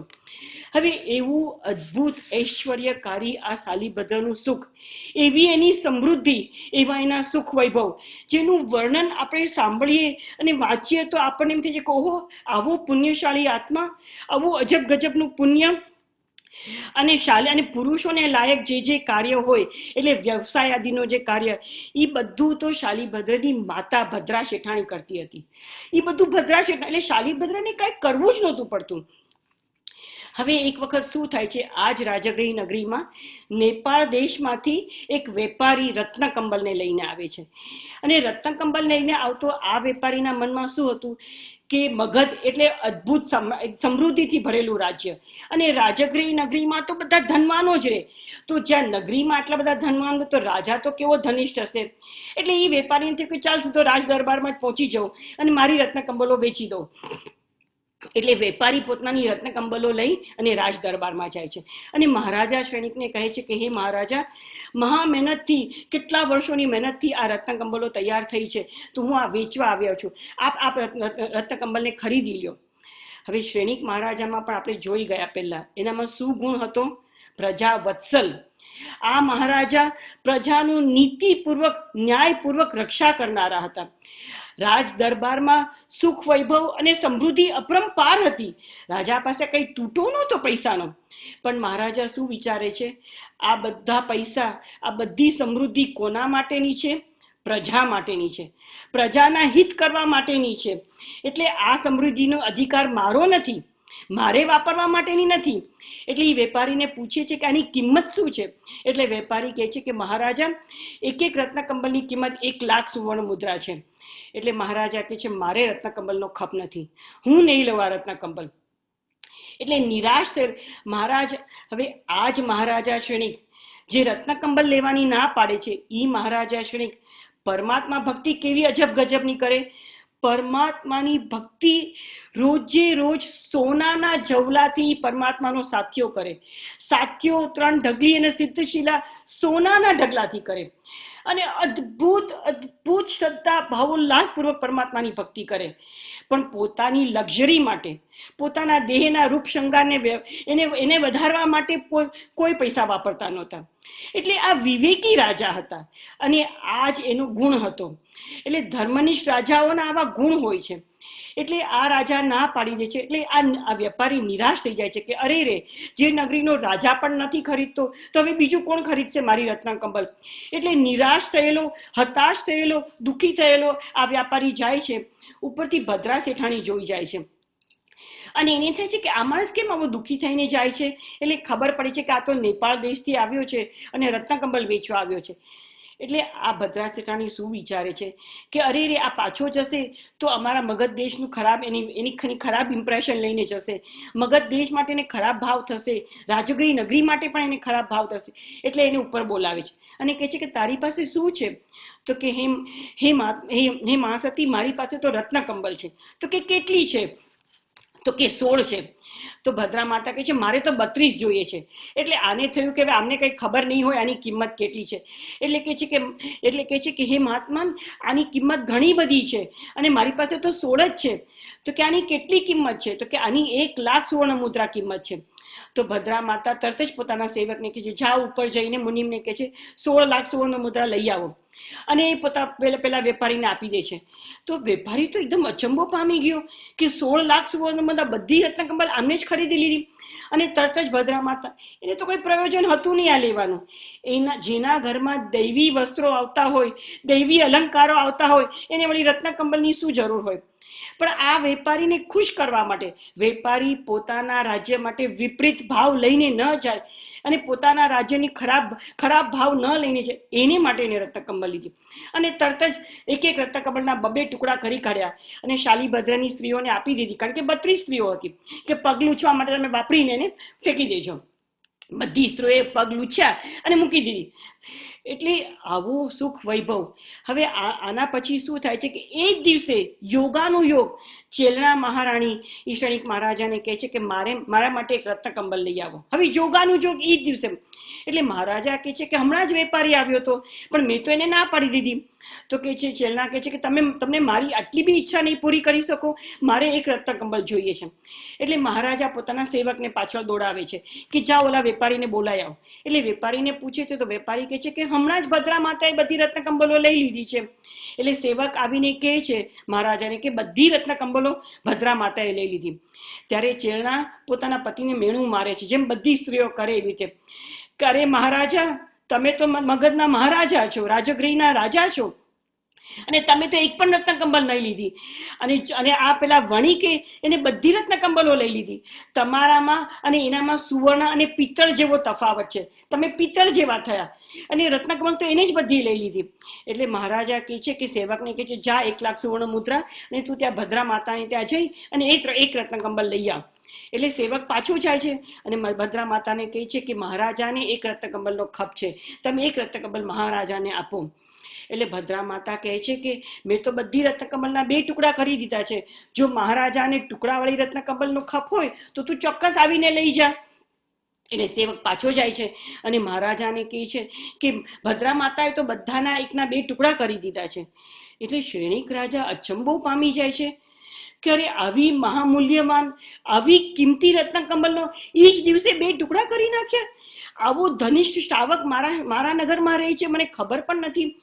એટલે કહે છે કે કોણ છે આ? તો કે શાલીભદ્રની પત્નીઓ માટે. એટલે મહારાજા કેવડાવે છે ભદ્રા માતાને ત્યાં કે શાલીભદ્રને કહું મહારાજાને એને મળવું છે, એટલે શાલીભદ્રને લઈને મારા મહેલમાં આવો. એટલે ભદ્રા માતા સ્વયં આવે છે અને કહે છે કે હે મહારાજા, મારો પુત્ર એટલો સુકોમળ છે અને એટલો નિર્દોષ છે કે એ 7મા માળથી નીચે જ કોઈ દિવસ ઉતર્યો નથી. હવેલીની બહાર તો જવાની દૂરની વાત, પણ એ નીચે પણ ઉતર્યો નથી. એટલે મહારાજા, આપણે જો એને મળવું હોય તો આપ કૃપા કરીને અમારી હવેલીમાં પધારો, અમારી હવેલીમાં આપના પગલા કરો. એટલે પ્રજા વત્સલ અને કૌતુકથી આ મહારાજા કહે છે કે સારું, હું તમારી હવેલીમાં આવીશ, મારે શાલીભદ્રને મળવું છે. એટલે તરત જ ભદ્રા માતા ત્યાંથી નીકળી અને રાજમહેલથી પોતાની હવેલી સુધીનો આખો માર્ગ શણગારી દે છે. જાત જાતના તોરણો અને ઝુમખાઓ ને બધું તે આખો માર્ગ શણગારી દે છે પોતાની હવેલી સુધીની. અને ત્યારે શ્રેણિક મહારાજા આવે છે તો આખો માર્ગ શણગારેલો, એટલે મહારાજા પણ અચંબો પામી જાય છે અને હવેલી સુધી પહોંચે છે. અને હવેલીમાં જાય છે ત્યાં તો સોનાના બધા થાંભલાઓ અને હીરા માણેકના બધા ઝુમખાઓ હોય છે અને નીલમણીના તોરણો લટકેલા છે. એવી અદ્ભુત મહેલને પણ ટક્કર મારે એવી આ હવેલી છે. એટલે શ્રેણિક મહારાજા તો હવેલીનું રૂપ શૃંગાર અને એનું બધું દેદીપ્યમાન રૂપ જોઈને એકદમ અચંબો પામી જાય છે. ભદ્રા માતા એનું સરસ રીતે સ્વાગત કરી અને 4થે માળે લઈ જાય છે. 4થે માળે લઈ જઈ અને સુવર્ણના રત્નજડિત સિંહાસન પર મહારાજા શ્રેણિકને બેસવાનું સ્થાન આપે છે. સ્થાન આપી અને પછી પાણી વગેરે આપીને પછી મહારાજા કહે છે કે હે માતા, મારે તમારા પુત્ર શાલીભદ્રને મળવું છે, એને બોલાવો. હવે આ તો રાજાનો આદેશ એટલે બોલાવવા જવું જ પડે. એટલે ભદ્રા માતા જાય છે 7મે માળે અને જઈને પુત્રને કહે છે કે અરે પુત્ર, શ્રેણિક આવ્યા છે, ચાલ નીચે એમને મળવા.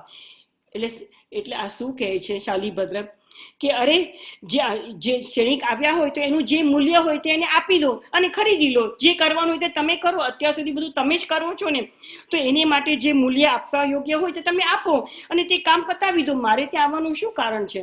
એટલે ભદ્રા કહે છે, હે પુત્ર, હવે પુત્ર કઈ દુનિયામાં વસતો હતો? દૈવી દુનિયામાં વસતો હતો. એને ખબર પણ નથી કે જે રાજ્યમાં હું વસું છું ત્યાં એક રાજા છે, રાજાનું નામ શ્રેણિક છે, એવી પણ એને ખબર નથી. એ પોતે દૈવી સુખમાં નહીં, he was at a much higher level of consciousness, he was at a much elevated state of consciousness. એટલે એને આ સંસાર સાથે કંઈ લેવા દેવા નહોતું. એટલે એની માતા કહે છે કે હે પુત્ર, આ શ્રેણિક કોઈ વસ્તુ નથી, શ્રેણિક તો આ નગરીનો રાજા છે. તો કે રાજા, તો કે એ મારો અને તમારો નાથ છે, અને એ આપણા બંનેનો સ્વામી છે, અને સ્વામીની આજ્ઞા આપણે અવશ્ય પાળવી જોઈએ. એટલે તું નીચે આવ રાજાને મળવા માટે, એ આપણો સ્વામી છે અને એની આજ્ઞા છે. પહેલી વાર શાલીભદ્રને શોક લાગે છે. એને એમ થાય છે કે મારા માથે પણ નાથ, મારા માથે પણ સ્વામી છે, એટલે હું પરાધીન છું, મારે કોઈની આજ્ઞાનું પાલન કરવું પડે. પણ અત્યારે તો કંઈ કરી શકે એમ નથી. એટલે આજ્ઞાને વશ માતાની પણ આજ્ઞા છે અને રાજાની પણ આજ્ઞા છે, એટલે નીચે આવે છે. પહેલી વાર એ નીચે ઉતરે છે. ચોથા માળે આવી અને રાજાને વંદન કરે છે. પણ મનમાં એને શું ચાલી રહ્યું છે કે હું પરાધીન છું, અને પરાધીનપણાનું જે બી સુખ હોય એ બધું દુઃખરૂપ જ છે. આપણે કોઈકના આશ્રય ગયા હોય અને એનું સુખ આપણે, એની વસ્તુ આપણે ભોગવીએ તો ગમે ત્યારે એ લઈ શકે કે નહીં? કારણ કે એના માલિક તો એ જ છે. કોઈના ઘરમાં જઈ અને આપણે બધું ખાવા માંડીએ, ગમે ત્યારે એ તમને બંધ કરાવી શકે. એની ગાડી ફેરવવા માંડીએ તો ગમે, કેમ કે એ એનો માલિક છે, આપણે પરાધીન છીએ. એટલે એને પહેલી વાર એમ થયું કે હું પરાધીન છું, અને પરાધીનપણાનું જે સુખ છે એ સુખ છે જ નહીં. એટલે એ તો સ્વપ્ન જેવું છે. એટલે માટે મારે સર્પની ફણ જેવા આ ભોગથી હવે સર્યું. એને એમ થાય છે કે હવે આમાંથી મારે છૂટી જવું છે. નીચે ઉતરે છે, મહારાજાને વંદન કરે છે. મહારાજા એને પોતાના ખોળામાં બેસાડે છે અને પુત્ર તુલ્ય વાત્સલ્યથી એને ભરી દે છે. મહારાજાને એમ થાય છે કે ઓહો, મારા પુત્ર જેવો. પણ મહારાજાને શું થાય છે કે આવું અજબ ગજબનું પુણ્ય આ આત્મામાં છે, અને આવો પરમ શ્રાવક મારા દરબારમાં, મારા રાજ્યમાં રહ્યો છે. એટલે મહારાજા એને વાત્સલ્યથી ભરી દે છે. ત્યારે ભદ્રા માતા શું કહે છે, હે મહારાજા, એને છોડી દો હવે. એને ક્યારેય પણ કોઈ બીજા પુરુષ કે બીજા હ્યુમન બિંગનો આવો સ્પર્શ જ કર્યો નથી. મનુષ્યના ગંધથી એને કંઈક અરેરાટી થઈ જાય છે, માટે એને છોડી દો, હવે એને છોડી દો, એને જવા દો. એટલે મહારાજા એને જવા દે છે, અને એ શાલીભદ્ર પાછા સાતમે માળે જાય છે. હવે તો મહારાજા આવ્યા એટલે એનો વિનય આદર સત્કાર તો કરવું જ પડે. એટલે ભદ્રા માતા કહે છે, હે મહારાજા, આપ પધારેલા છો તો અમારે ત્યાં ભોજન કરીને જજો. મહારાજા કહે છે જરૂર. એટલે મહારાજાને ઈ કાળમાં પહેલા જે બી ભોજન કરવા બેસે એના હાથ પગ ધોવે, મોઢું ધોવે, સ્નાન કરાવડાવે. એટલે મહારાજાને રાજાને સ્નાનને યોગ્ય તેલ, જલ અને ચૂર્ણ વડે એને બધી વસ્તુ આપી અને સ્નાન કર્યું રાજાએ. હવે સ્નાન કરતા કરતા રાજાની એક રાજમુદ્રિકા વીંટી પડી ગઈ. એટલે રાજા હાંફળો ફાફળો થઈને બધી ગોતાગોત કરે છે કે મારી રાજમુદ્રિકા ક્યાં પડી ગઈ. એટલે દાસીએ આવીને કહ્યું ભદ્રા માતાને. એટલે ભદ્રા માતાએ કહ્યું કે વાપિકાનું જે પાણી છે, the water that goes out, એ વાપિકાનું પાણી તો બીજી બાજુ કાઢી લે એટલે મહારાજાને એની વીંટી મળી જાય. એટલે દાસી પાણી બીજી બાજુ કાઢી અને મહારાજાને લઈ જાય છે. ત્યાં મહારાજાએ જોયું ઢગલાબંધ અલંકારો પડેલા, અને એની વચ્ચે સાવ ફિક્કી થયેલી, તેજહીન, જોવી પણ ન ગમે એવી એની રાજમુદ્રિકા એને જોઈ. ત્યારે એને થયું કે આ બધા દેદીપ્યમાન અલંકારો, કારણ કે આ બધા દૈવી અલંકારો હતા, તો કે આ બધા દેદીપ્યમાન અલંકારો ક્યાંથી? ત્યારે દાસી કહે છે કે આ તો શાલીભદ્રની પત્ની, અને શાલીભદ્રને રોજ જ ઉપરથી આવે છે અને એ લોકો ઉતારીને ફેંકી દે છે આવી રીતે. ત્યારે મહારાજાને પોતાની વીંટી સાવ ફિક્કી લાગી. એને એમ થયું કે અરે રે, આ બધાની સામે મારી રાજમુદ્રિકા તો સાવ તેજહીન લાગે છે. એટલે રાજા તો વિસ્મય પામી ગયો. હવે આમાં બીજી વાત છે કે શાલીભદ્ર અને એની 32 પત્નીઓ રોજે રોજ આવા દૈવી વસ્ત્રો અને અલંકારો આવે અને એને ફેંકી દે. વસ્ત્રો અલંકારો નહોતા ફેંકી દેતા, એના પરની મૂર્છા, મમતા, આસક્તિને ફેંકી દેતા હતા. કોઈ બીજો જીવ હોય એને એમ થાય કે પિતાજી તો રોજ મોકલે છે, કાલે નહીં મોકલે તો ચાલ ભેગું કરી રાખીએ, પરમ દિવસે નહીં મોકલે તો ચાલ ભેગું કરી રાખીએ, કામ લાગશે. એની પત્નીઓને આ પરિગ્રહ ઉપર કોઈ શાલિભદ્રને કોઈ આસક્તિ જ નહોતી, એને એના પર કોઈ રાગ જ નહોતો. એ તો આજે પહેરીને કાઢી લીધું. આપણે જેમ જૂના ફાટેલા તૂટેલા વસ્ત્રો કાઢી નાખીએ એમ એ બધા દૈવી વસ્ત્રોને અલંકારો ફેંકી દેતા હતા. એટલે એવી દશામાં એની મનોદશા તો જુઓ, એની મનોદશા કેવી હશે કે આવા સુખ વૈભવમાં પણ એ તો નિસ્પૃહ ભાવે જ રહેતા હતા. આવા સુખ, દૈવી સુખ વૈભવમાં પણ એને આ સુખની કોઈ સ્પર્શના પણ નહોતી, જળકમળવત જ રહેતા હતા. મહારાજાએ અનુક્રમે પોતે ભોજન કરી અને વિસ્મય પામતા પામતા મહારાજા પોતાના ઘરે જાય છે. પણ આ બાજુ શાલિભદ્રને શું થાય છે, એને શોક લાગી ગયો, કરંટ, કે મારા માથે નાથ છે. એટલે હવે એને ચેન નથી પડતું. એટલે એને ખબર પડી કે એ જ રાજ્યમાં ધર્મઘોષ સુરી નામે મહાત્મા પધાર્યા છે. એના કોઈ મિત્રએ કહ્યું કે ધર્મઘોષ નામે મુનિએ પધાર્યા છે. એટલે શાલિભદ્ર તરત જ જાય છે ધર્મઘોષ મુનિ પાસે. ત્યાગના, વૈરાગ્યના સંસ્કારો તો એનામાં હતા જ, કેમ કે પિતાએ દીક્ષા લીધેલી, પિતાએ ચારિત્ર લીધેલું, પિતાએ સર્વસ્વ ત્યાગ કરી દીધેલો. એટલે આ સંસ્કારો તો એનામાં આ ભવમાં અને પૂર્વ ભવના બંને ભવના હતા. એટલે ધર્મઘોષ મુનિ પાસે જાય છે અને મુનિ ભગવંત પામે બેસીને મુનિની, આ મુનિ ભગવંત પણ 4 જ્ઞાનના ધણી હતા. એટલે મુનિની સામે એક ચિત્તે, એકાગ્ર ચિત્તે એમની દેશના સાંભળે છે. દેશના સાંભળીને પછી મુનિને કહે છે કે હે ભગવંત, કેવા કર્મથી મારે કોઈ સ્વામી ન હોય, એવા કયા કર્મ હોય કે જ્યારે મારે માથે કોઈ નાથ ન હોય. ત્યારે મુનિ ભગવંત કહે છે, 3 કાળમાં બધા જ તીર્થંકરો અને બધા જ મુનિ ભગવંતો એક જ વાત કરે છે. શું વાત કરે છે કે માનવના ભવમાં લેવા જેવું એક જ છે સર્વ વિરતિ ધર્મ, લેવા જેવું એક જ છે ચારિત્ર, અને એ જ સર્વશ્રેષ્ઠ છે.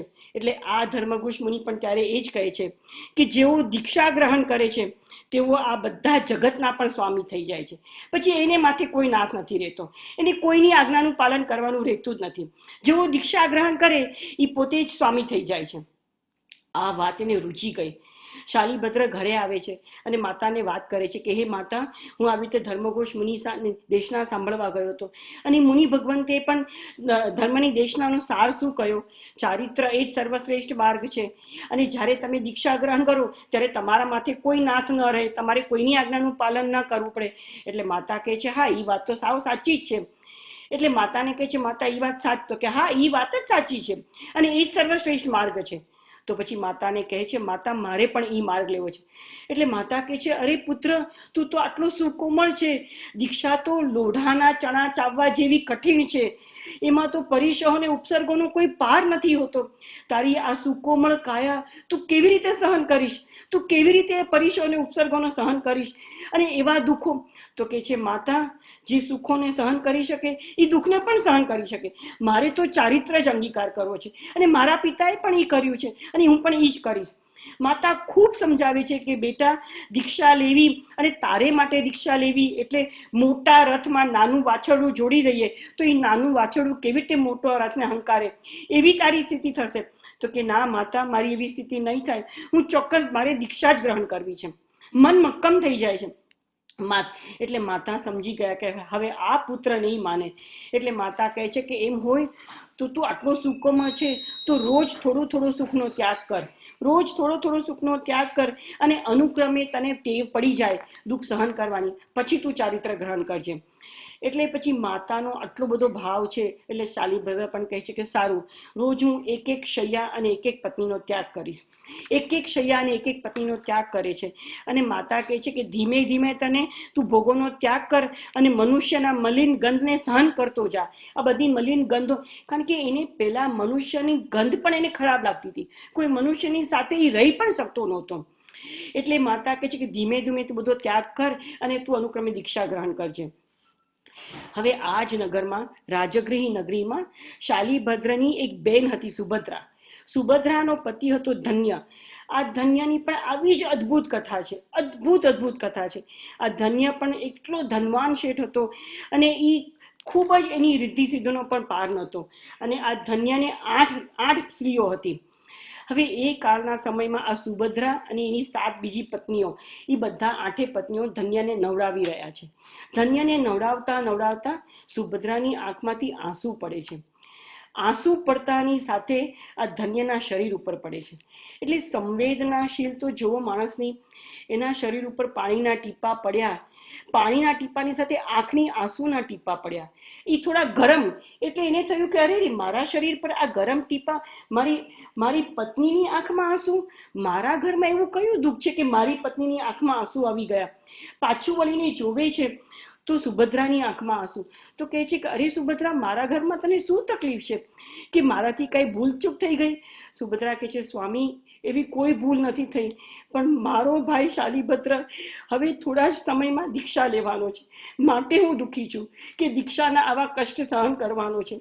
ત્યારે આ ધન્ય કહે છે અરે હે સુભદ્રા, ત્યાગ કરવો હોય તો બધું એકી સાથે જ ત્યાગ કરવાનું, આ ધીમે ધીમે શું ત્યાગ કરવાનો? એ તો કાયરોનું કામ છે. દીક્ષા લેવી તો શૂરવીરનું કામ છે, તો એને કે શૂરવીરોની જેમ, સિંહની જેમ બધું એકી સાથે ત્યાગ કરી દે. એટલે સુભદ્રા નહીં પણ એની બીજી પત્નીઓ કહે છે સ્વામી, બોલવું સહેલું છે, કરવું ઘણું કપરું છે. તરત જ ધન્ય ઊભો થઈ જાય છે, એમ છે ચલો આજે જ હું તમને બધાને ત્યાગ કરું છું. એટલે આ બધા પવિત્ર આત્માઓ કેવી રીતે રહેતા હશે? જળ કમળવત આટલી અપાર રિદ્ધિ સિદ્ધિ સુખ વૈભવમાં પણ એક સમયમાં એ લોકો લાત મારી દે છે. આપણે જેમ કચરાને ફેંકી દઈએ એમ આ બધી રિદ્ધિ સિદ્ધિને ફેંકી દે છે. એક સમય ખાલી તેજીને ટકોરો, બસ. એટલે એક જ સમયમાં ઊભા થઈ જાય છે કે ચલો હું અત્યારે જ તમને તમારા બધાનો ત્યાગ કરી દઉં છું. એટલે સ્ત્રીઓ કહે છે કે સ્વામી, અમે તો મશ્કરી કરતા હતા, અમે તો એમ જ કહેતા. તો કે ના, પણ હવે મારે તો ચારિત્ર લેવું છે, હું અત્યારે જ તમને બધાને ત્યાગ કરું છું. એટલે સ્ત્રીઓ ખૂબ વિનવે છે, પણ એનું મન મક્કમ છે. એટલે ધન્યા પોતે કહે છે કે ના, મારે હવે ચારિત્ર જ લેવું છે. એટલે પોતાની બધી અઢળક વૃદ્ધિ સિદ્ધિ ધન સંપત્તિ બધું યાચકોને આપી દે છે. અને અનુક્રમે એ આરસામાં શ્રી વીર પ્રભુ વૈભારગીરી પણ સમવસર્યા. એટલે ધર્મમિત્રના કહેવાથી ધન્યા પોતાની સ્ત્રીઓ સહિત દીક્ષા લેવા જાય છે. એટલે રસ્તામાં જતા નીચે શાલીભદ્રની હવેલી આવે છે, ત્યારે નીચેથી બૂમ પાડે છે, અરે શાલીભદ્ર, ત્યાગ જ કરવો હોય તો જલ્દી ત્યાગ કર, એકી સાથે આવી રીતે રોજ રોજ એક એકને શું ત્યાગ કરવાનો? એટલે શાલીભદ્ર પણ હવેલીના પગથિયા સડસડાટ નીચે ઉતરી જાય છે. અને ધન્ય અને શાલીભદ્ર બંને જણા અપૂર્વ ભાવોલ્લાસ સાથે વીર પ્રભુ પાસે ચારિત્ર ગ્રહણ કરે છે. હવે આ જીવો પણ ઉત્તમ ઉત્તમ, એમના ભાવો પણ ઉત્તમ ઉત્તમ, એમને ગુરુ પણ કેવા મળ્યા? શ્રમણ ભગવાન શ્રી મહાવીર સ્વામી, સાક્ષાત તીર્થંકર પરમાત્મા મળ્યા. તીર્થંકરના હાથે દીક્ષા ગ્રહણ કર્યા બંને જણાએ. એટલે કેવા ઉત્તમ પવિત્ર જીવો હશે! પરમાત્મા મહાવીર સ્વામીએ બંનેને દીક્ષા આપી.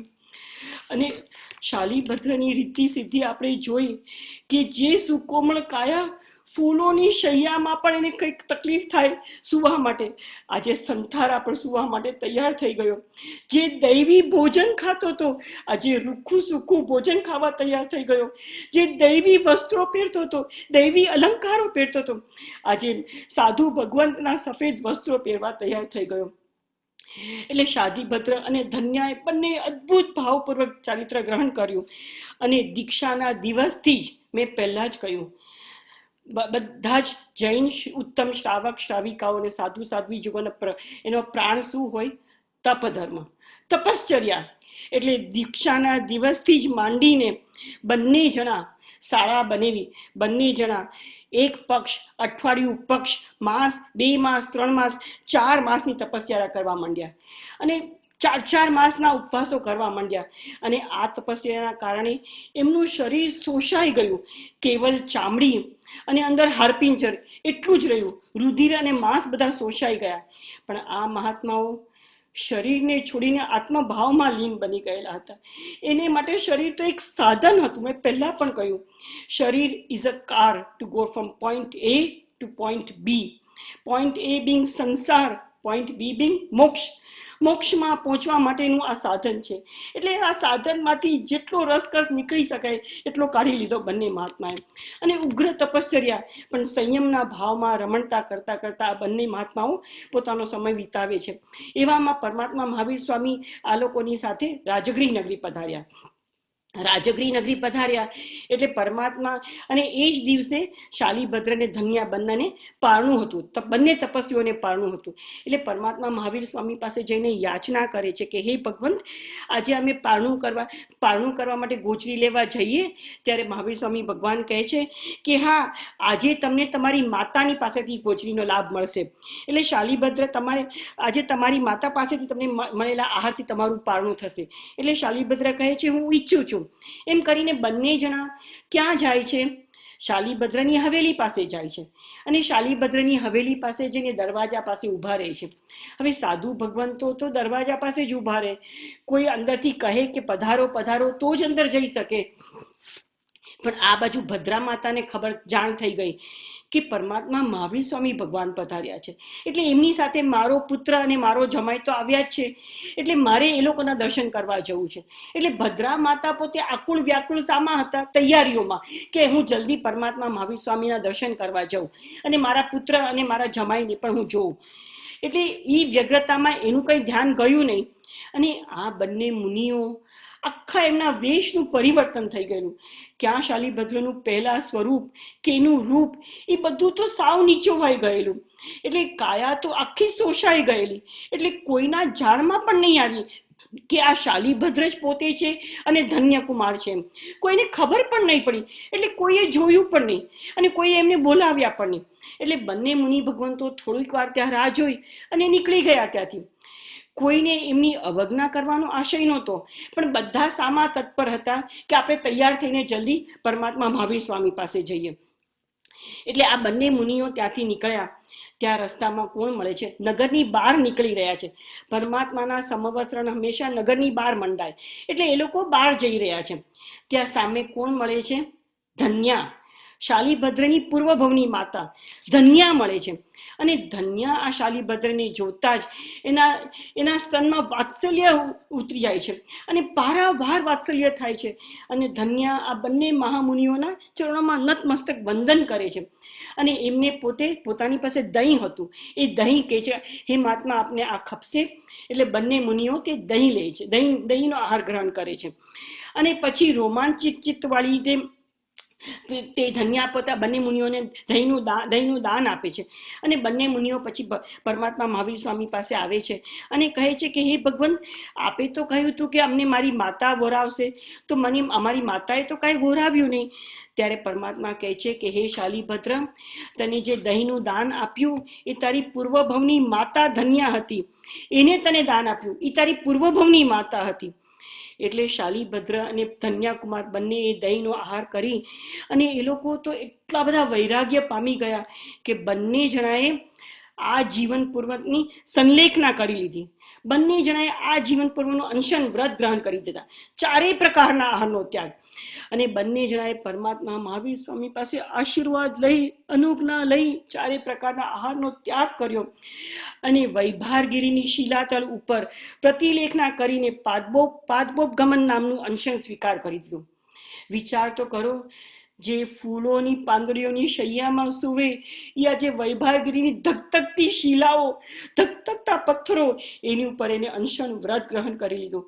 અને બંને મહાત્માઓ પાષાણના જેમ કે પથ્થર જેવા બની ગયા છે એવી રીતે ઊભા રહી ગયા અનશન વ્રત ગ્રહણ કરીને. હવે આ બાજુ ભદ્રા માતા અને મહારાજા ક્ષણિક આવે છે પરમાત્મા પાસે. અને ભદ્રા માતા કહે છે કે હે પરમાત્મા, બંને વંદન કરીને ભદ્રા માતા પૂછે છે કે હે પરમાત્મા, મારો પુત્ર ક્યાં છે? તો કે છે મારો પુત્ર કેમ મારા ઘરે નહીં આવ્યો ગોચરી વહોરવા માટે? એટલે પરમાત્મા કહે છે માતા, તમારો પુત્ર તમારા ઘરે જ આવેલો, તમારા ઘરે જ ગોચરી વહોરવા આવેલો, પણ તમે અહીંયા આવવાની વ્યગ્રતામાં આકુળ વ્યાકુળ હતા, તેથી તમારી નજર પણ નહીં પડી અને તમારો પુત્ર ત્યાંથી પાછા ફર્યો. એટલે ભદ્રા માતા એટલા શોકાતુર થઈ જાય છે, તો કહે છે કે હવે મારો પુત્ર ક્યાં છે? એટલે પરમાત્મા કહે છે કે તમારા પુત્રએ તો હમણાં જ અનશન વ્રત ગ્રહણ કર્યું છે અને સંલેખના લઈ લીધી છે અને એ લોકો વૈભારગીરી પર્વત ઉપર અનશન વ્રત ગ્રહણ કરીને રહ્યા છે. એટલે તરત જ ભદ્રા માતા જાય છે, મહારાજા ક્ષણિક પણ જાય છે ત્યાં. અને પોતાના પુત્રની આ દશા, કેમ કે માતાની દ્રષ્ટિ કઈ હતી? બાહ્ય દ્રષ્ટિ હતી. માતા શું જોવે છે શરીરને જોવે છે, બાહ્ય દ્રષ્ટિવાળા શરીરને જ જોવે, એ ચામડાને જ જોવે, ચામડાના રૂપસંગારને જ જોવે. એટલે માતા, અને આમ પણ માતાને તો વાત્સલ્ય ભાવ હોય એટલે ખૂબ ખેદ પામે છે કે અરે રે, હે પુત્ર, તમે તો તપશ્ચર્યા કરીને શરીર આખું શોષવી નાખ્યું, પણ એનો પણ કોઈ વાંધો નહીં. પણ મને એમ હતું કે એક વાર તો તમે ભલે બધાનો ત્યાગ કરી દીધો, પણ એક વાર તો તમારી દ્રષ્ટિથી મને મારી સામે જોશો, એનો દ્રષ્ટિનો આનંદ તો મને આપશો. હવે તો એ પણ નથી રહ્યો. હે પુત્ર, અરે રે, હું કેવી અભાગણી, અરે રે, હું કેવી કમનસીબી કે હું તમને ગોચરી તો ન વરાવી શકી, પણ મેં એક વાર તમારા દર્શન પણ ન કર્યા. હે પુત્ર, મને એક વાર તો નિહાળો, એક વાર તો નિહાળો. ત્યારે મહારાજા ક્ષણિક સમજાવે છે કે હે માતા, તમે આવો કલ્પાંત કેમ કરો છો? તમારો પુત્ર તો મહાસત્વશાળી છે, તમારો પુત્ર તો મહાપરાક્રમી છે, અને વીર પ્રભુના શિષ્યોને છાજે એવી તપશ્ચર્યા એને કરી છે. વીર પ્રભુના શિષ્યો તો આવા જ હોય.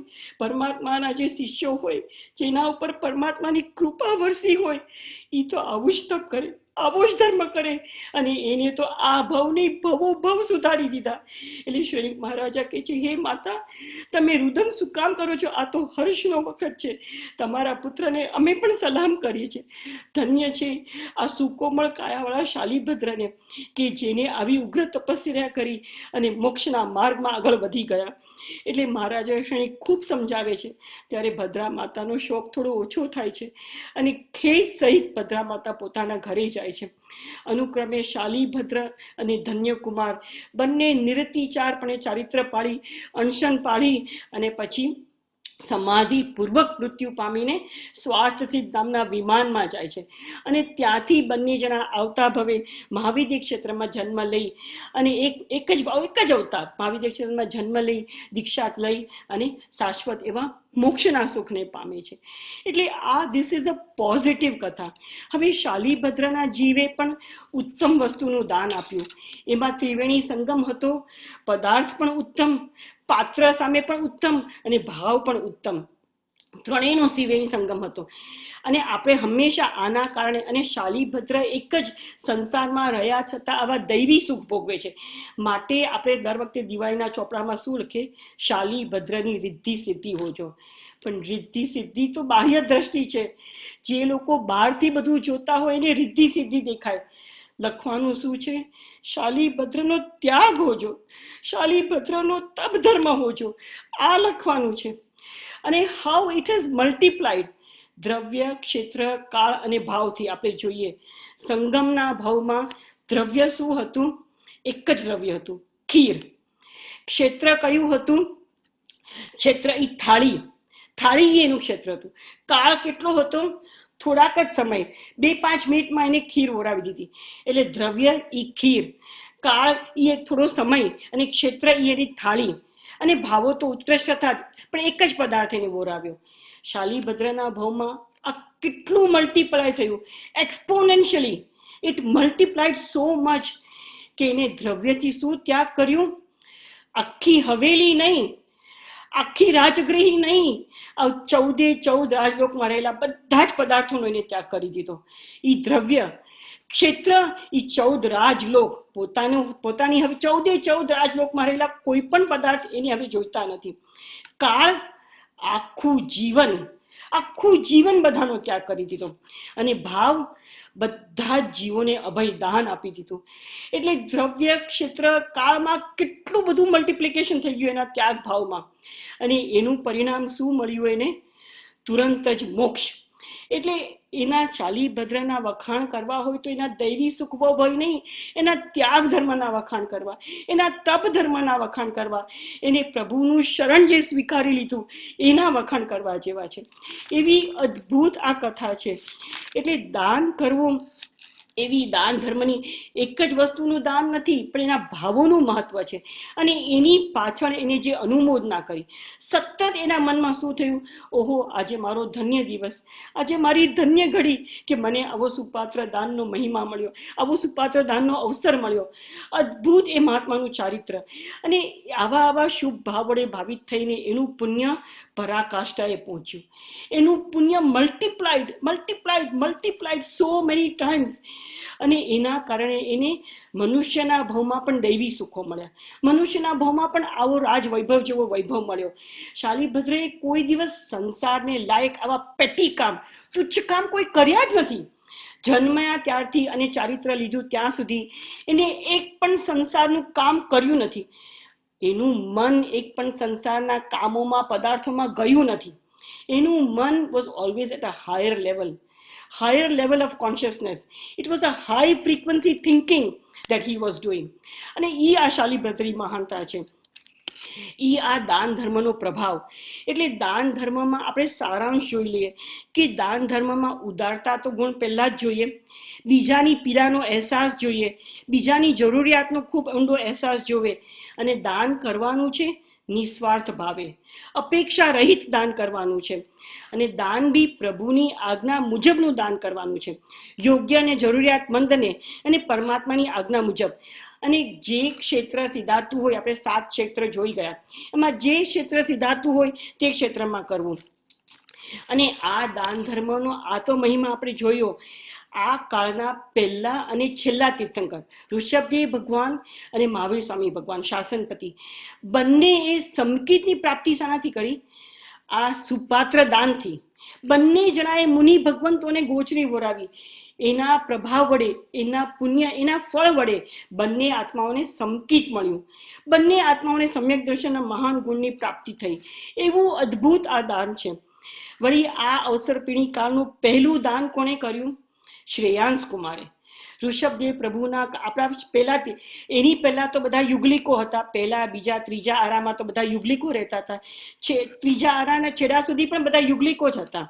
ઋષભદેવ પ્રભુએ દીક્ષા લીધી માટે તો એમને ગોચરી નથી મળતી, કોઈ દાન આપવાનું કોઈને ખબર જ નહોતી. કોઈ દાન કેવી રીતે આપવું એ પણ ખબર નહોતી. સૌથી પહેલું દાન, સુપાત્ર દાન કોણે કર્યું? ઋષભદેવ પ્રભુના પુત્ર બાહુબલીજી, મહાપરાક્રમી બાહુબલીજીના પુત્ર સોમપ્રભ, અને સોમપ્રભના પુત્ર શ્રેયાંશ કુમાર. એટલે ઋષભદેવ પ્રભુના પ્રપૌત્ર શ્રેયાંશ કુમારે આ અવસરપીણિકાનું પહેલું દાન કર્યું. અને એને પરમાત્માને ઇક્ષુરસથી પ્રથમ પારણું કરાવડાવ્યું. મેં કહ્યું કે બધા તીર્થંકરો મોટા ભાગે પરમાન્ન, ખીર, પાયસાનથી પારણું કરે, ખાલી ઋષભદેવ ભગવાને ઇક્ષુરસથી પારણું કર્યું. એટલે એવો આ દાન ધર્મ, આ અવસરપીણિકાનું પહેલું દાન શ્રેયાંશ કુમારે કર્યું. વળી દાન ધર્મમાં પણ તમે જે સુપાત્ર દાન જોયું, એમાં તીર્થંકરોને તમે જે આપો, દાન આપો, એ રત્નપાત્ર છે. પછી બીજા સાધુ, સાધ્વી, આચાર્ય ભગવંતો, એ બધા સુવર્ણ પાત્ર છે. અને શ્રાવક શ્રાવિકાઓને જે દાન આપો એ રજત પાત્ર છે. એટલે એવા વિવિધ કેટેગરી છે. વળી આ દાન ધર્મનો પ્રભાવ તો આપણે જોયો. આવતી 24મીમાં પણ 20માં તીર્થંકર વિજય નામને તીર્થંકર, એ કર્ણનો જીવ છે. કર્ણ કેવી રીતે પ્રખ્યાત થયો? દાન વીર કર્મ. પહેલાના જમાનામાં બધા પોતાના ગુણોના નામથી ઓળખાતા હતા. ધનુર્ધાર્ધી અર્જુન, ધર્મનિષ્ઠ યુધિષ્ઠિર, શક્તિશાળી ભીમ. એવી રીતે કર્ણ કેવી રીતે ઓળખાતો હતો? દાન વીર કર્મ. દાન ધર્મના પ્રભાવથી કર્ણએ તીર્થંકર નામ ગોત્ર નિકાચિત કર્યું. એવો અદ્ભુત આ દાન ધર્મ છે. એટલે દાન પણ શાને માટે કરવાનું છે? લોભ વૃત્તિને તોડવા માટે, પરિગ્રહની મૂર્છાને તોડવા માટે, પરિગ્રહ ઉપરની મમતા, મૂર્છા, મમત્વ એને તોડવા માટે, અને આસક્તિને તોડવા માટે, પરિગ્રહ સંજ્ઞાને તોડવા માટે. અને પરિગ્રહ સંજ્ઞા તૂટે ક્યારે? જ્યારે આપણને પરિગ્રહ એ પાશરૂપ લાગે. મેં પહેલા પણ કહ્યું હતું, પરિગ્રહ એટલે પરી એટલે ચારે બાજુથી, ગ્રહ એટલે પકડી રાખે. જે તમને ચારે બાજુથી પકડી રાખે એ પરિગ્રહ. આ પરિગ્રહ સંજ્ઞાને તોડવા માટે દાન કરવાનું છે. પરિગ્રહ એ પાપરૂપ લાગવું જોઈએ. પહેલા પરિગ્રહ એ ગળે ફાંસા જેવું લાગવું જોઈએ. અને એ ત્યારે એ પરિગ્રહ, આ બધા મહાત્માઓની જેમ આમ આપણે કચરો ફેંકીએ એવી તે લોકો સંસારને લાત મારીને નીકળી ગયા. એટલે આ પરિગ્રહ સંજ્ઞાને તોડવા માટે, અહંકાર ને મમત્વને તોડવા માટે, અને દાન ધર્મ પણ કર્તૃત્વના ભાવને તોડવા માટે. નિશ્ચય નહીંથી શું કહે છે? નિશ્ચય નહીંથી શાસ્ત્રકાર ભગવંતો એમ કહે છે કે આ તારો આત્મા અને તારા આત્માના ગુણ એ જ તારા છે, એના સિવાય બીજું કાંઈ તારું નથી. તમે જન્મ લીધો ત્યારે આમાંની કોઈ વસ્તુ મારી હતી નહીં. જે લીધું એ બધું અહીંથી લીધું, અને જઈશ ત્યારે બી અહીંયા મૂકીને જ જવાનું છે. એટલે નિશ્ચયની દ્રષ્ટિએ આ બધું કાંઈ મારું છે જ નહીં. I am just a trustee, I am just a leasee. And what is the date of the lease? The beginning of the lease is the birth date, and the ending of the lease is the departure date. That is the ending of the lease. એની વચ્ચે કર્મસત્તાએ આ બધી વસ્તુ મને વાપરવા માટે આપી છે. તો I am not the owner, I am just a leasee. એટલે દાન આપીએ ત્યારે કર્તૃત્વ ભાવ કાઢી નાખવાનો છે, અને દાનમાં પોતાનો લાઈક મારાપણાનો કર્તાપણાનો ભાવ જ તોડી નાખવાનો છે, અને you just become a witness. સાક્ષી ભાવપૂર્વક દાન આપવાનું છે. I am just a witness to the event, I don't want to get involve. એટલે મારું નથી ને મેં આપ્યું છે, એમાં મેં મોટું કર્યું શું? એટલે અહંકાર ભાવને તોડવાનો છે, મમત્વ ભાવને તોડવાનો છે. I am not a giver, I am just a media. I am just a media of passing on this thing to the other person. એટલે જે આપ્યું છે તે પણ મારું નથી. એટલે એવી રીતે આ દાન કરવાનું છે. અને હંમેશા દાનમાં દેનાર કરતા લેનારનો ઉપકારનો બદલો વાળવો. કારણ કે જો લેનાર જ કોઈ નહીં હોય તો આપણે આપશું કોને? ચારેય ગતિમાં એક મનુષ્ય એક જ છે કે જે આપી શકે. દેવોમાં તો કોઈને જરૂર જ નથી, બધા જ પાસે એવી રિદ્ધિ સિદ્ધિ છે, એટલે દેવો કોને આપે? કોઈ એકબીજાને આપી શકતા જ નથી. તો નારકો પાસે તો કંઈ છે જ નહીં. તો તિર્યંશને તો ભગવાને હાથ જ નથી આપ્યા, એ શું આપી શકે? ખાલી માનવ એક જ છે જેને બે હાથ મળ્યા છે. એટલે માનવના ભાવમાં જ આ દાન ધર્મ કરી શકાય એમ છે.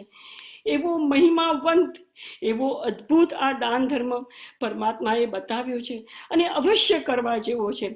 એટલે આ દાન ધર્મ મૌનપૂર્વક કર્તૃત્વ ભાવને તોડીને, કર્તાપણાના ભાવને તોડીને, અહંકારને તોડીને, પરિગ્રહ સંજ્ઞાને તોડીને, મૂર્છા, મમત્વ, આસક્તિ બધું છોડીને, અને તમે શુભ ભાવપૂર્વક, ભક્તિપૂર્વક, ભાવોલ્લાસપૂર્વક દાન આપો.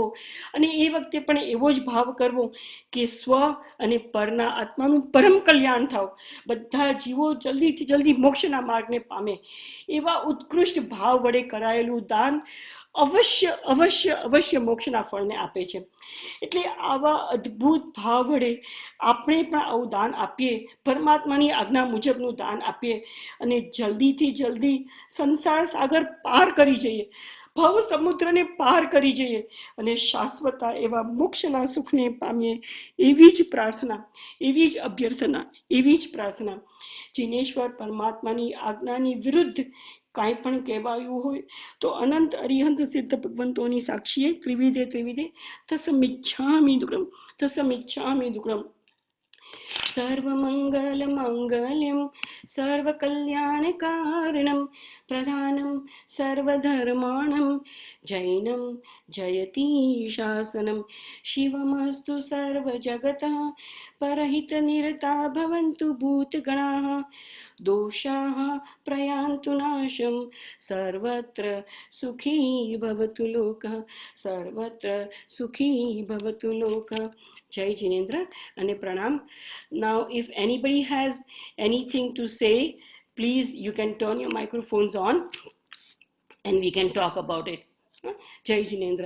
અને આ દાન ધર્મને અનુલક્ષીને મેં પહેલાં પણ કહેલું કે our adult pathshala class is getting together and collecting some funds for jivdaya અને સાધર્મિક ભક્તિ માટે, અને એ આપણે ગિરનાર મહાતીર્થમાં મોકલાવાના છીએ. તો ઘણા બધાએ મોકલાવેલું છે, કોઈને બી મોકલાવવું હોય તો અવશ્ય આપજો. અને તમને જે ક્ષેત્ર ગમે, જ્યાં ગમે ત્યાં, જેમાં તમને વિશ્વાસ હોય તો તમે ત્યાં પણ અચૂક આપો.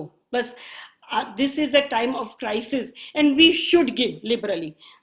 So એવો આ દાન ધર્મનો મહિમા છે. These sessions are not just for listening but for implementing. અને આજે જ કોઈએ કહેલું, આ કાળમાં પણ એવા શ્રાવકો રહે છે. અમદાવાદમાં હમણાં જ હું એ શ્રાવકને મળીને આવી. કલ્પેશભાઈ શાહ કરીને એક ઉત્તમ શ્રાવક છે. એને અમદાવાદમાં 50,000 જૈનોને 1 લાખ રૂપિયા ગુપ્ત રીતે દાનમાં આપી દીધા. આ કલ્પેશભાઈ અદ્ભુત સાધર્મિક ભક્તિ કરે છે. અને એવા જ બીજા કુમારપાળભાઈ વી શાહ, એ અદ્ભુત જીવદયાના કામો કરે છે. એટલે જ્વલંત ઉદાહરણો છે આ કાળમાં પણ. એટલે એવો અદ્ભુત આપણને જે પણ કાંઈ મળ્યું છે, પૂર્વે દાન કરીને આપીને આવ્યા છે માટે જ મળ્યું છે. એટલે દાન અવશ્ય કરવા જેવું છે. હા, કોઈને પણ કાંઈ પણ કહેવું હોય તો please we can talk about it. જય જિનેન્દ્ર, પ્રણામ.